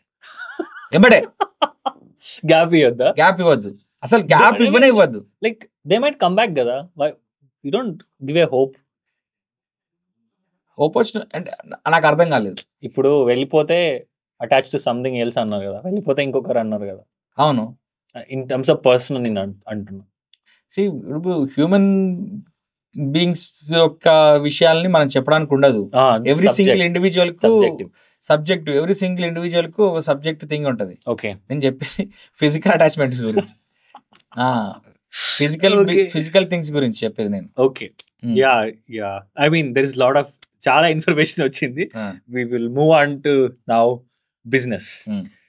So yeah, that's quite lot of information about relationships. So ఇప్పుడు ఒకవేళ రూరల్ విలేజ్లో ఒక 10 ఎకరాల పొలం ఉండి ఆర్ 5 ఎకరాల పొలం ఉండి పంట నష్టం వస్తుంది, వాళ్ళకి ఇప్పుడు లాభం రావాలి అంటే ఎలాంటి అంటే మీరు అగ్రికల్చర్ ఎక్స్పర్ట్ కాదు, బట్ ఇన్ వాట్ ఆస్పెక్ట్స్ వాళ్ళు డబ్బులు ఎర్న్ చేయగలుగుతారు? ఫస్ట్ ఆఫ్ ఆల్ రైతును పొగడము, రైతును గొప్పగా చూపెట్టడం అనేది మీడియా కానీ నెక్స్ట్ జనరేషన్ కానీ మానుకోవాలి. ఫస్ట్ మానుకోవాలి. ఎందుకనంటే ఈ దేశంలో పేదవాడు ఎవరైనా ఉన్నారు అని అంటే రైతే. మన ఎకానమీ 3 సెక్టార్స్లో డివైడ్ అయి ఉంటుంది. ఒకటి అగ్రికల్చర్ సెక్టర్, ఒకటి ఇండస్ట్రియల్ సెక్టర్, ఒకటి సర్వీస్ సెక్టర్. 70-75% మంది ఉన్నదేమో అగ్రికల్చర్ సెక్టర్. బట్ దాని నుండి జీడిపికి కాంట్రిబ్యూట్ అయ్యేది చాలా మైన్యూట్, బిలో 15%. ఒక 10-20% ఉన్నది సర్వీస్ సెక్టర్. బట్ దీని నుండి మన జీడిపికి, ఎకనామిక్ గ్రోత్ కి కాంట్రిబ్యూట్ అయ్యేది మోర్ దెన్ 50%. ఇక మిగతాది ఇండస్ట్రియల్ సెక్టర్లో. ఎక్కువ మంది అగ్రికల్చర్లో ఉండి ప్రచన్న నిరుద్యోగిత, డిస్గైజ్డ్ అన్ఎంప్లాయ్మెంట్లో ఉంటారు. నేను ఊర్లో ఉంటా, ఊర్లో సంపాదించుకుంటా, 10,000 సంపాదించినా కూడా తల్లిదండ్రులతో ఉంటా, నాకు 2 ఎకరాల పొలం ఉన్నా కూడా నేను పండించుకొని నేనే తింటా. ఎన్ని రోజులు చేస్తావు ఇట్లా? ప్రపంచం ఎక్కడికి వెళ్తుంది? ఎంత ముందుకు వెళ్ళిపోతుంది? ఇవన్నీ సీతమ్మ వాకిట్లో సిరిమల్ల చెట్టు మాటలు ఎన్ని రోజులకి చెప్తాం ఇట్లా? ఇది ఎంత వేస్ట్. అగ్రికల్చర్ చేయటం అనేది లార్జ్ స్కేల్లో చేస్తేనే ఉపయోగం. అది కూడా ఇజ్రాయిల్ మోడల్లో, ఇజ్రాయిల్ లాగా మైక్రో ఇరిగేషన్తో టెక్నాలజీని అడాప్ట్ చేసుకొని చేస్తేనే బెస్ట్. ఒకవేళ అట్లా కాకుండా 10 ఎకరాల భూమిలో ఒక రైతు ప్యాడీ వరి పండిస్తున్నా, ఆ 3 నెలల్లో 4 నెలల టైంలో సంపాదించే డబ్బుని ఇక్కడ ఒక సాఫ్ట్వేర్ ఎంప్లాయో, బిజినెస్ మ్యాన్, లేకపోతే ఒక స్టార్టప్ ఓనరు ఒక రోజులో సంపాదిస్తాడు, ఒకటే రోజులో సంపాదిస్తాడు. డబ్బు సంపాదించాలనుకుంటే అగ్రికల్చర్ వేస్ట్. అంత పెద్ద మాట అన్నారు ఒకటేసారి. అంటే ఒక ఎన్ని ఎకరాలు ఉంటే అంటే నేను ఒక విషయం చెప్తా, అగ్రికల్చర్ లో రిచెస్ట్ పర్సన్ అయిన పర్సన్ ఇప్పటి వరకు చూపించు. అగ్రికల్చర్ చేసి రిచ్ పర్సన్ ఒకరిని చూపించు, ఒక్కరిని. అంటే మనం వింటుంటాం కదా, ఇలాంటి పంటలు పండించి ఇన్ని కోట్లు సంపాదించారు అని. అదంతా ఎవరైనా ఉన్నారా అడుగుతున్నా. సాఫ్ట్వేర్ జాబ్ విడిచిపెట్టి కోళ్ళ ఫారం పెట్టుకున్నాడు అంటే ఎంత కష్టం ఉంటుందో తెలుసా? సాఫ్ట్వేర్ జాబ్ ఒక సిస్టమ్ మీద ఒక క్లిక్తోనే అయిపోతుంది. నువ్వు చేయకపోతే నీకు ఆల్టర్నేటివ్ ఇంకోటి చేస్తాడు. కోళ్ళ ఫారంలో నువ్వు వాటర్ పెట్టకపోతే కోళ్ళకి ఇంకోటి వచ్చి వాడు కూడా లేడు, కోళ్ళు చచ్చిపోతాయి తెల్లారి వరకు. బర్ల ఫామ్ లో నువ్వు గడ్డి వేయకపోతే నెక్స్ట్ పూటకు చచ్చిపోతాయి అవి, అరిచి. సో అగ్రికల్చర్ లో యూత్ ఇలాంటి ఇన్వెస్ట్మెంట్ చేయడం లార్జ్ స్కేల్లో చేసుకోమని చెప్తున్నాను కదా. లార్జ్ స్కేల్లో ఉన్నప్పుడు టెక్నాలజీని అడాప్ట్ చేసుకొని హ్యూమన్ ఇంటర్వెన్షన్ లేకుండా చేసుకోవచ్చు. హ్యూమన్ ఇంటర్వెన్షన్ ఎక్కువగా హ్యూమన్ మ్యాన్ పవర్ రిసోర్సెస్ అవసరం ఉండే ఏ పని చేసినా అది వేస్ట్. ఇప్పుడు ఫర్ ఎగ్జాంపుల్ నేను ఒక హోటల్ పెట్టినా, ఆ హోటల్లో మాస్టర్ ఉంటేనే ఆ ఫుడ్ టేస్ట్ వస్తుంది. మాస్టర్ ఈరోజు లేడు, లేదా నాతో ఏదో విభేదం వచ్చి మాస్టర్ వెళ్ళిపోయిండు, 2 మాస్టర్లు ఉంటే 2 మాస్టర్లు వెళ్ళిపోయిండు. పరిస్థితి ఏంటి? ఇన్ని లక్షలు పెట్టిన దాని పరిస్థితి ఏంటి? నేను క్లాసులు చెప్తున్నా, యూట్యూబ్లోనో లేకపోతే యాప్లోనో క్లాసులు చెప్తున్నా. నా కెమెరా పర్సన్ పోయింది ఈరోజు, ఇంకో కెమెరా పర్సన్ తీసుకుంటా. కెమెరా అయితే గదే కదా, బట్ క్లాస్ చెప్పడం చూస్తారు కానీ ఏ కెమెరా వాడినో చూడరు కదా. క్లాస్లో ఉన్న కంటెంట్నే చూస్తారు కానీ. కాబట్టి ఎక్కువగా హ్యూమన్ పవర్, హ్యూమన్ రిసోర్సెస్ని, హ్యూమన్ ఇంటెన్సివ్ వర్క్ ఏదైతే ఉంటుందో అలాంటి వాటిని చూస్ చేసుకోవద్దు. అగ్రికల్చర్లో ఒక ఫ్యామిలీ బతకడానికి ఒక రైతు ఒక 5 ఎకరాలు 10 ఎకరాలు ఒక్కడే వ్యక్తి చేసుకోవడానికి ఓకే. బట్ మేము అంత అన్నదమ్ములం, సంక్రాంతి సినిమాలో వెంకటేష్ లాగా అందరం ఉంటాం, ఒక దగ్గరనే వేసుకొని మేము పని చేసుకుంటాం అంటే వాళ్ళు ఎప్పుడు సంపాదిస్తారు? ట్రాక్టర్ కొనుక్కుంటే రిచ్చా? ఏ రిచ్కు ఏంటి? What is rich? అది కాదు కదా. యు ఆర్ ఆస్కింగ్ దెమ్, అంటే ఒకవేళ అగ్రికల్చర్ బిజినెస్ పెట్టినా లెస్ హ్యూమన్ ఉండేదే చూసుకోవాలి, టెక్నాలజీ బాగా యూజ్ చేయాలి, లార్జ్ స్కేల్లో చేయాలంటే లార్జ్ స్కేల్లో చేయాలి, లేకపోతే వద్దు. స్మాల్ స్కేల్లో చేసినా కానీ టెక్నాలజీని అడాప్ట్ చేసుకోవాలి. హ్యూమన్ ఇంటర్వెన్షన్ ఎక్కువగా ఉండద్దని చెప్తున్నా.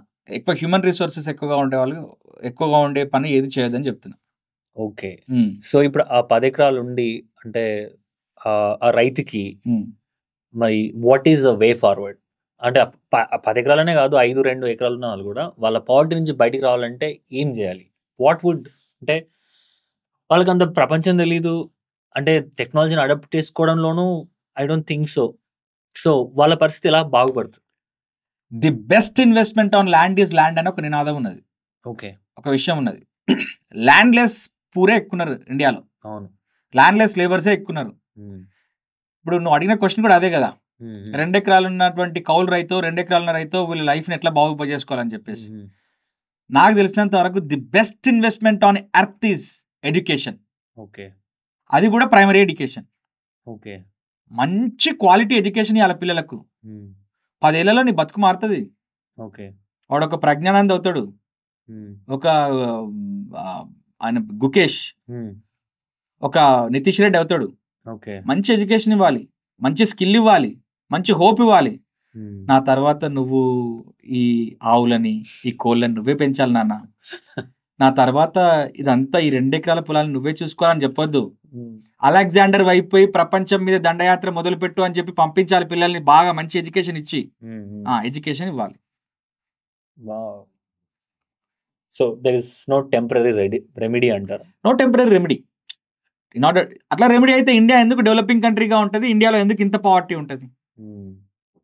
ఆఫ్రికన్ నేషన్స్లో లేనంత పవర్టీ ఉన్నది దేశంలో.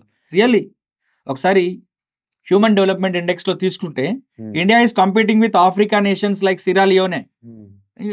నేను చెప్పినాను కాదు, గూగుల్ వేసి ఆ రిపోర్ట్ తీసుకోండి.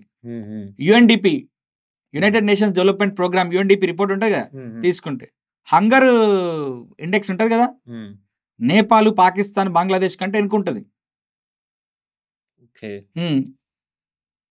సో ఐ మీన్ ఈ క్వశ్చన్ అడగాలనుకున్నా, it's regarding your views on society, especially inequality గురించి. So what do you think? I mean మనం 5 ట్రిలియన్ ఎకానమీ అంటున్నాం, కానీ అట్ ద సేమ్ టైం నాకు అనిపిస్తుంది ఇన్ఈక్వాలిటీ కూడా ఎక్కువైపోతుంది అని అనిపిస్తుంది. What do you think? అవును, ఇన్ఈక్వాలిటీ ఎక్కువైపోయింది కదా. శివాజీ సినిమాలో రజనీకాంత్ చెప్పినట్టు rich is getting richer, poor is getting poor అన్నట్టు, అకార్డింగ్ టు ద రిపోర్ట్తోనే మాట్లాడుకోవాలి మనం, డేటాతోనే మాట్లాడుకోవాలి మనం. ట్రాన్స్పరెన్సీ ఇంటర్నేషనల్ అనే ఒక సంస్థ ఉంటుంది, ఇంటర్నేషనల్ సంస్థ, అదొక ఎన్జిఓ లాంటిది. ఆక్స్ఫామ్ అనే ఒక సంస్థ ఉంటుంది, ట్రాన్స్పరెన్సీ ఇంటర్నేషనల్ అని ఉంటుంది. ఇండియాలో జరిగినంత కరప్షను చాలా చైనాలో కానీ పక్క దేశాల్లో కానీ జరగట్లేదు. ట్రాన్స్పరెన్సీ ఇంటర్నేషనల్ ఆ రిపోర్ట్ ఇస్తుంది, రిపోర్ట్ ప్రకారం మాట్లాడుకుందాం. అండ్ ఆక్స్ఫామ్ అనే ఇంటర్నేషనల్ ఎన్జిఓ ఇచ్చిన రిపోర్ట్ ప్రకారము భారతదేశంలో 90% ఆఫ్ ది రిసోర్సెస్, వెల్త్ అంతా కూడా కేవలం 1% పీపుల్ దగ్గర ఉంది. మళ్ళీ ఏనండి, 1% పీపుల్ దగ్గర 90% వెళ్తున్నది. యు మే అజ్యూమ్ అదాని కావచ్చు, అంబానీ కావచ్చు, టాటా కావచ్చు, బిర్లా కావచ్చు, ఇంకెవరైనా కావచ్చు, రిసోర్సెస్, వెల్త్ అంతా కూడా కొంతమంది దగ్గరనే ఉన్నది. అది అర్థం చేసుకోవాలి. మిగతా 99% of the people they are sharing 10% of the wealth. ఈ ఎకనామిక్ ఇన్ఈక్వాలిటీ డేంజర్గా ఉన్నది. ఓకే.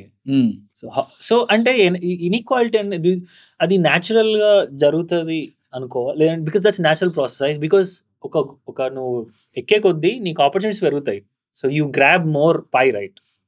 సో ఎడ్యుకేషన్ లేకపోవడం, అవేర్నెస్ లేకపోవడం, ఎక్స్పోజర్ లేకపోవడం, అంటిల్ 1990s వరకు కూడా మన ఎకానమీ వరల్డ్ ఎకానమీతో ఇంటిగ్రేట్ అవ్వకపోవడం, మనకు బయట దేశాలకు వెళ్ళే అవకాశం రాకపోవడం, ఇవన్నీ కూడా ఇన్ఈక్వాలిటీస్కి రీజన్. ఈరోజు వేరే కంట్రీస్కి వెళ్తున్నారు, ఓవర్సీస్కి వెళ్తున్నారు, ఎంతోమంది కోట్లు సంపాదిస్తున్నారు. ఈరోజు టెక్నాలజీని ఉపయోగించుకొని నీలాంటి వాళ్ళు, నాలాంటి వాళ్ళు, ఫస్ట్ జనరేషన్ చదువుకున్న పీపుల్ మన స్కిల్ని ఉపయోగించుకొని మనం సంపాదించుకోగలుగుతున్నాము. Just because our parents focused on education. Education వల్లనే ఏదైనా కూడా సాధ్యమవుతుంది. ఓకే. సో ఇప్పుడు నేను కొన్ని కేటగిరీస్ ఆఫ్ పీపుల్ చెప్తా, వాళ్ళకి ఐ మీన్ కొన్ని సలహాలు ఇవ్వాలన్నమాట. సో ఇప్పుడిప్పుడే 10th క్లాస్ చదువుతున్నారు. సో దే ఆర్ వెరీ, అంటే ప్రపంచం నా కోసం వెయిట్ చేస్తున్న ఆస్పిరేషన్స్తో ఉన్నారు. సో వాళ్ళకి నీ సలహా ఇవ్వమంటే ఏమని ఇస్తారు? సో ఆస్పిరేషన్తో ఉన్న పీపుల్ చాలా తక్కువ మంది ఉంటారు, బట్ కొంతమంది మాత్రమే ఆ ఆస్పిరేషన్తో ఉంటారు. బట్ మెజారిటీ పీపుల్ మాత్రము వాళ్ళు నారాయణ, శ్రీ చైతన్య ఇలాంటి కాలేజెస్లో, ఐఐటి, ఐఐఎం, లేకపోతే ఇంకేదో ఎయిమ్స్, మెడిసిన్, ఇట్లా ఒక ట్రెడిషనల్గా, కల్చరల్గా ఏంటి అని అంటే మనము కాపీ కొడతాం. వాళ్ళ పిల్లల్ని అక్కడేస్తే మన పిల్లల్ని ఇక్కడ వేయాలనే విషయం ఉంటుంది కదా. వాడు ఎంపీసీ తీసుకుంటే నేను ఎంపీసీ, వాడు బైపీసీ తీసుకుంటే నేను బైపీసీ అంటే కాపీ కొడుతుంటాం. సో అట్లా కాకుండా క్రియేటివ్గా ఆలోచించండి, మీరు క్రియేటర్స్ అవ్వండి. ఇప్పటి వరకు ఈ భూమి మీద బిజినెస్ పీపుల్ మాత్రమే రిచెస్ట్ పీపుల్. సైంటిస్టులు రిచెస్ట్ కాదు, ఆర్టిస్టులు రిచెస్ట్ కాదు, బిజినెస్ పీపుల్, ఆంటర్ప్రినర్స్, క్రియేటర్స్, వీళ్ళే richest. If you want to be rich, you choose this. Okay. If you want to be contented, happy, you choose your heart. Okay. నీకు guitar కొడితే happiness ఉంటుంది, guitar కొట్టుకో life long. Okay. అందులో చాలా మీనింగ్లు ఉన్నాయి. అంటే like if you follow your heart, like there is a less chance that you might earn less. మన స్టాటిస్టిక్స్ తో డేటాతో మాట్లాడుకోవాలి కదా. కరెక్టే. ఇప్పుడు ఎలాన్ మస్క్ ఉన్నాడు, ఒక ఆవిష్కరణ చేసిండు, దాంతో రిచెస్ట్ పర్సన్ అయ్యిండు. ఇండియన్ పోస్ట్ ఆఫీస్ చేయగలిగే పనే అమెజాన్ చేస్తుంది. ఇండియన్ పోస్ట్ ఆఫీస్ కి ఆ సిస్టమ్ లేదు, ఆ హార్డ్వేర్ లేదు, ఆ నెట్వర్క్ లేదు, ఆ సాఫ్ట్వేర్ లేదు, అది చేయలేకపోతుంది. డ్యూ టు బ్యూరోక్రాటిక్ లెథర్జీ కావచ్చు, ఏదైనా కావచ్చు. ఎక్కడో అమెరికాలో పుట్టిన కంపెనీ ఇండియాలో వచ్చి ప్రతి సంవత్సరం 10 లక్షల కోట్ల బిజినెస్ చేయట్లేదా? ఇక్కడ వాళ్ళు ఎందుకు చేయరు? ఎక్కడో ఒడిశాలో పుట్టినటువంటి అగర్వాల్, భవిష్ అగర్వాల్ కాదు, ఓలా వాడు, అదే ఓలా, ఓయో రితీష్ అగర్వాల్ చేయలేదా? చిన్న ఐడియేషన్, క్రియేటివ్గా ఉండాలి మనిషి. We must be the creators. According to the theory of self-actualization which was propounded by Abraham Maslow, 90% of the people they are followers. Only 10% of the people they are creators. ఈ followers ఎవరు? చుట్టుపక్కల ఉన్న వాళ్ళని నలుగురిని compare చేసుకుంటారు. ప్రపంచంకి వెళ్ళి అక్కడ చూడాలి కదా మనము. యాటిట్యూడ్ పెంచుకోవాలి. యాటిట్యూడ్ అంటే ఈ ఇన్స్టాగ్రామ్ పిల్లలకు ఉండే యాటిట్యూడ్ కాదు, ధైర్యంగా నిర్ణయాలు తీసుకునే యాటిట్యూడ్ అంటున్నాను. Okay. To be or not to be. Successful అనేది టు బి. సక్సెస్గా అవసరం లేదు, నాకు సక్సెస్ ఎందుకు, నేను మంచిగా హ్యాపీగా ఉన్నా అనుకుంటే నాట్ టు బి. నువ్వు ఆ ఫైర్ కావాలి. నువ్వు పుష్పవా, వైల్డ్ ఫైర్ వా? పుష్ప అయినా కూడా ఓకే, నువ్వు అందరిలానే ఉంటావు, నీకు పెళ్ళి అవుతుంది, నీకు 2 పిల్లలు పుడతారు, నీ లైఫ్ ఉంటుంది, నీకు కంటిన్యూ చేసుకుంటావు. బట్ వైల్డ్ ఫైర్ అనేది ఎప్పుడు క్రియేట్ అవుతుంది అని అంటే, నువ్వు ఒక క్రియేటర్ అయినప్పుడు క్రియేట్ అవుతుంది, నువ్వు ఒక ఆంటర్ప్రినర్ అయినప్పుడు అవుతుంది. నువ్వు క్రియేట్ చేసుకున్నటువంటి నీ మైండ్ సెట్ నుంచి నువ్వు బయటకు వచ్చినప్పుడు అవుతుంది. అది సెకండ్ కేటగిరీ ఆఫ్ పీపుల్. అంటే వీళ్ళు గ్రాడ్యుయేషన్ అయిపోయి, ఇంజనీరింగ్ కానీ డిగ్రీ కానీ అయిపోయి, they are like, some people are preparing government jobs and some people are like forced to prepare for government jobs. Some people are struggling in the private job but they cannot take a decision. వాళ్ళు నిర్ణయాలు తీసుకోలేకపోతున్నారు. So వాళ్ళకి ఏం సలహా ఇస్తారు? మనిషి జీవితంలో చాలా dynamic age 10th తర్వాత స్టార్ట్ అవుతుంది.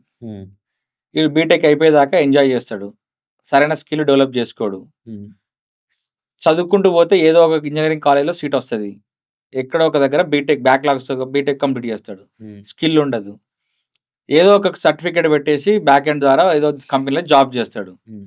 ఈ జాబ్ నచ్చట్లేదు మామ అని చెప్పి ఏదో సినిమాలో జాబ్, రఘువరన్ బీటెక్లో ఇంకెక్కడో రాగానే దానికి అటాచ్ అయ్యి దానికి ఓ రీల్ తీసి ఇన్స్టాగ్రామ్లో పెడితే అయిపోయింది జీవితం. ఈ ఫేజ్లో ఎవరైతే కష్టపడతారో, ఇనిషియల్ స్టేజ్లో ఎవరైతే లైఫ్ మీద ఒక అంబిషియస్గా ఉంటారో, స్కిల్ పెంచుకుంటారో, డిసిప్లిన్డ్గా ఉంటారో, ట్రాక్ తప్పకుండా ఉంటారో, కట్టు తప్పకుండా ఉంటారో, వాళ్ళు సక్సెస్ అవుతారు. అన్నీ అయిపోయి షెర్ల నిలిపోయి షెర్ వెనక పడినాక పులుసు వచ్చి భువన్ కొట్టుకుపోయిన తర్వాత ఇప్పుడు ఆలోచించి చాలా తప్పు అయిపోయింది ఇప్పుడు చేద్దామని అంటే ఎక్కడ స్టార్ట్ అవుతుంది? మళ్ళీ పోతావు స్కూల్కు, మళ్ళీ పోతావు కాలేజీకు. కాలేజీలో ఉన్నప్పుడు బాగా చదువుకోవాలి, కాలేజీలో ఉన్నప్పుడు స్కిల్ పెంచుకోవాలి, కాలేజీలో ఉన్నప్పుడు నువ్వు ఫేర్వెల్ పార్టీకి వచ్చి ఎంజాయ్ చేయాలి, కాలేజీలో ఉన్నప్పుడు నువ్వు ఫ్రెండ్స్ అందరితో కలిసి ఇండస్ట్రియల్ టూర్ అని చెప్పి పోయి ఎంజాయ్ చేయాలి. అంత అయిపోయిన తర్వాత ఇప్పుడు గోవాకు ప్లాన్ చేసినా రాలేదు మామ మీరు అంటే ఎందుకు వస్తారు? కాలేజీలో కాలేజ్ అనేది, చదువుకునే స్టేజ్ అనేది అన్ని రకాలుగా ఓవరాల్ డెవలప్మెంట్ ఇచ్చే ఒక ఫేజ్. ఏమని పెంచారు మనల్ని? 10th exam, board exam pass అయితే నీ లైఫ్ సెటిల్ అయిన పెంచుతారు. అది అయిపోయిన తర్వాత నేను ఎంపీసీకి వేస్తారు, 950 మార్కులు తెచ్చుకో నువ్వు సెట్ అని అంటారు. అది అయిపోయిన తర్వాత నీకు ఎయిమ్సో, ఐఐటియో, గిఐటియో ఏదో టార్గెట్ ఇస్తారు. ఇది అయిపోయి నువ్వు బయటకు వచ్చినావు అంటే నువ్వు సెట్ అని అంటారు. ఐఐటిలోకి వెళ్ళి ఒక్కొక్కడు తోపు క్యాండిడేట్లు బయటకు వచ్చి స్టార్టప్లు పెడుతుంటారు, ఆంటర్ప్రినర్స్ అవుతుంటారు. ఇప్పుడు ఏదో కంపెనీలో చిన్నగా జాబ్ చేసుకుంటాడు. జాబ్ చేసినాక నీ లైఫ్ సెట్ అంటారు, పెళ్లి చేసుకున్నాక సెట్ అంటారు, పిల్లలు పుట్టినాక సెట్ అంటారు. ఎక్కడ సెట్? నీ మైండ్ సెట్ కావాలి ఫస్ట్. ఓకే. మైండ్ సెట్ కావాలి. ప్రతి స్టేజ్లో నీకు ప్రాబ్లమ్స్ పెరుగుతాయి. 10th క్లాస్ వరకే నువ్వు హ్యాపీ. ఓకే. 10th వచ్చినావు అంటే నీకు బీపీ ఇక పెరుగుతుంది. ప్రతి స్టేజ్లో నీకు పెరుగుతూనే ఉంటుంది ప్రెషర్ అనేది. మీరు బెదిరిస్తున్నట్టుంది యాక్చువల్గా. అంటే ఎంజాయ్ చేయాలని కూడా చెప్తున్నా. లైఫ్ని ఎంజాయ్ చేయాలి, ఎక్స్ప్లోర్ చేయాలి, స్కిల్ డెవలప్మెంట్ పెంచుకోవాలి, అన్నీ చేయాలి. అదంతా కష్టపడకుండా ఎంజాయ్మెంట్ అంటే క్లాస్ బంక్ కొట్టి టూర్స్కి వెళ్ళటమో, లేకుంటే క్లాస్ బంక్ కొట్టి సినిమాకి వెళ్ళటమో, క్లాస్ బంక్ కొట్టి ఇంకేదో జాయింట్ కొట్టడమో కాదు. Utilise time.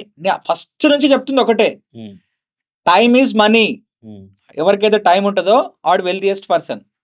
Okay. Okay. So third category people are especially married women. They have very high aspiration, కానీ ఇంట్లో రెస్ట్రిక్షన్స్ అవన్నీ చాలా ఉంటాయి. So how would they overcome and take a decision to do something? ఇప్పుడు technology వచ్చినప్పటి నుంచి ఈ విమెనే ఎక్కువ రీల్స్ చేస్తున్నారు. ఈ విమెనే ఎక్కువ వాళ్ళ స్కిల్ని ఉపయోగించుకొని అమ్మ ఇంటి వంట, మా ఇంటి వంట, మీ ఇంటి, ఇలాంటి చాలా ప్రోగ్రామ్స్ వాళ్ళకున్న స్కిల్ అంతా కూడా చేసుకొని ఎంతో కొంత సంపాదిస్తున్నారు. ఓకే. సో వాళ్ళు బాగానే చేస్తున్నారు. I mean in case if they want step in to another big business, ఏది చేయాలనుకున్నా కూడా వాళ్ళకు స్కిల్ పెంచుకున్న తర్వాతనే చేసుకోవాలి. బిగ్ బిజినెస్ ఇంట్లో నుండి పచ్చళ్ళు చేసుకొని అమ్ముకోవాలి. పచ్చళ్ళు అమ్ముకోవాలంటే ఎక్కడ అమ్ముకోవాలి? ముందని ఆన్లైన్లో చూపించుకోవాలి. ఇన్స్టాగ్రామ్లో, ఫేస్బుక్లో, యూట్యూబ్లో చూసుకోవాలి. టార్గెట్ ఆడియన్స్ను మనం డిఫైన్ చేసుకోవాలి. దీన్ని ఎట్లా పంపించుకోవాలి? ఒక ఛానల్ కావాలి, ప్రాపర్ ఛానల్ కావాలి. ఆ ప్రాపర్ ఛానల్ ఎస్టాబ్లిష్ చేసుకోవాలి. సప్లై చైన్ మేనేజ్మెంట్ని చూసుకోవాలి మనం. Okay. So let's come back to your English. So again English నేర్చుకోవడానికి చాలామంది స్ట్రగుల్ అవుతున్నారు. సింపుల్గా వాళ్ళు ఒక మేబీ 15 daysలో ఇంగ్లీష్ నేర్చుకొని మాట్లాడగలుగుతారా? ఫ్రమ్ జీరో నుంచి. నేర్చుకోలేరు. 15 days కాదా? 15 days జిమ్ పోయి కండలు పెరుగుతాయా? ఓకే. స్కిల్ అనేది సైక్లింగ్ అయినా స్విమ్మింగ్ అయినా స్కిల్ అనేది ప్రాక్టీస్ చేస్తే వస్తుంది. ఓకే. 15 days పట్టొచ్చు ఒక వ్యక్తికి. ఒక వ్యక్తికి 150 days కూడా పట్టొచ్చు. ఓకే. స్కిల్ అనేది ఇట్ ఆల్ డిపెండ్స్. స్కిల్ అనేది అందరికి ఒకేలాగా ఉండదు. ఒకే లెవెల్లో నేర్చుకోలేరు. ఇవన్నీ స్కిల్స్ కదా, లైఫ్ స్కిల్స్ కదా ఇవన్నీ. Language is a skill, not just English. You take any other language, it comes only through practice. నువ్వు మాట్లాడకుండా నీ నాలుగు ఎట్లా మరలుతుంది? నువ్వు మాట్లాడకుండా ఈ బక్కల్ క్యావిటీ ఎట్లా దానికి అలవాటు పడుతుంది? ఎప్పుడు మాట్లాడే ప్రయత్నం చేయకుండా నీ సబ్ కాన్షియస్ మైండ్ నుంచి ఫ్లో ఆఫ్ వర్డ్స్ ఎట్లా వస్తాయి? ప్రాక్టీస్ చేయాలి, ఫెయిల్ కావాలి, ముందుకెళ్ళాలి, తెలుసుకొని. Okay, I think we covered so many areas. Now let's cover your personality. So what makes you angry? కోపం ఏం చేస్తే మీకు కోపం వస్తుంది? కోపం వస్తుందా? ఇంతకీ ఇర్రెస్పాన్సిబుల్గా ఉంటే కోపం వస్తుంది. కోపం వస్తుంది, నాకు కోపం వస్తుంది. ఇర్రెస్పాన్సిబుల్గా ఉంటే కోపం వస్తుంది. ఓకే. మనకి ఇచ్చిన పనిని ఆ పనిని ఏదో రకంగా ఎప్పుడో ఒక టైంలో చేసేయాలన్నట్టు. ఓకే. అట్లా చేయని ఎవరన్నా ఉంటే కోపం వస్తుంది నాకు. We're not supposed to be ignorant about our surroundings. మన పరిసరాల మీద పరిసర స్పృహ అనేది ఉండాలి. అది లేనప్పుడు కోపం వస్తుంది నాకు. ఓకే. అదొకటే, ఇక మిగతా ఏది పెద్ద కోపం వచ్చే ఆస్పెక్ట్ ఏం లేదు నాకు. Okay. So what is your love language? I mean ప్రేమని ఎలా చూపిస్తారు? ప్రేమను touch wood. Okay. Touch wood, that's expression of love. Touch wood ఇచ్చే ఫీల్ ఇది ఏది ఇవ్వదు. ₹1,00,00,000 పెట్టి నెక్లెస్ ఇచ్చినా కూడా, ₹1,00,00,000 పెట్టి ఒక డైమండ్ పెండెంట్ ఇచ్చినా కూడా హక్ చేసుకుంటే వచ్చే అంత ఫీల్ రాదు. Okay. You are my best employee అని చెప్పిన దానికంటే హక్ చేసుకొని దగ్గర తీసుకోవడంలో ఉన్న ఫీల్ రాదు. Touch would important. Okay. Wow, this is completely new master class. Yeah, thank you Vamshi. నాకన్నా పెద్దలు, బట్ ఇది అమెజాన్ ఆఫీస్ లాగా we call it by name. Thank you so much for coming to our Story Town Studios, giving your valuable time. మళ్ళీ ఇప్పుడు 16 లక్షల subscribers కదా, మళ్ళీ 50 lakhs 50 లక్షలు అయినప్పుడు మళ్ళీ కలుద్దాం. మళ్ళీ ఒక్కొక్క టాపిక్ మీద ఒక్కొక్క పాడ్కాస్ట్ ఇద్దాం. Marriage, love, breakup. I think you have so much content to take it. Thank you so much. Thank you for inviting me. All the best. Thank you.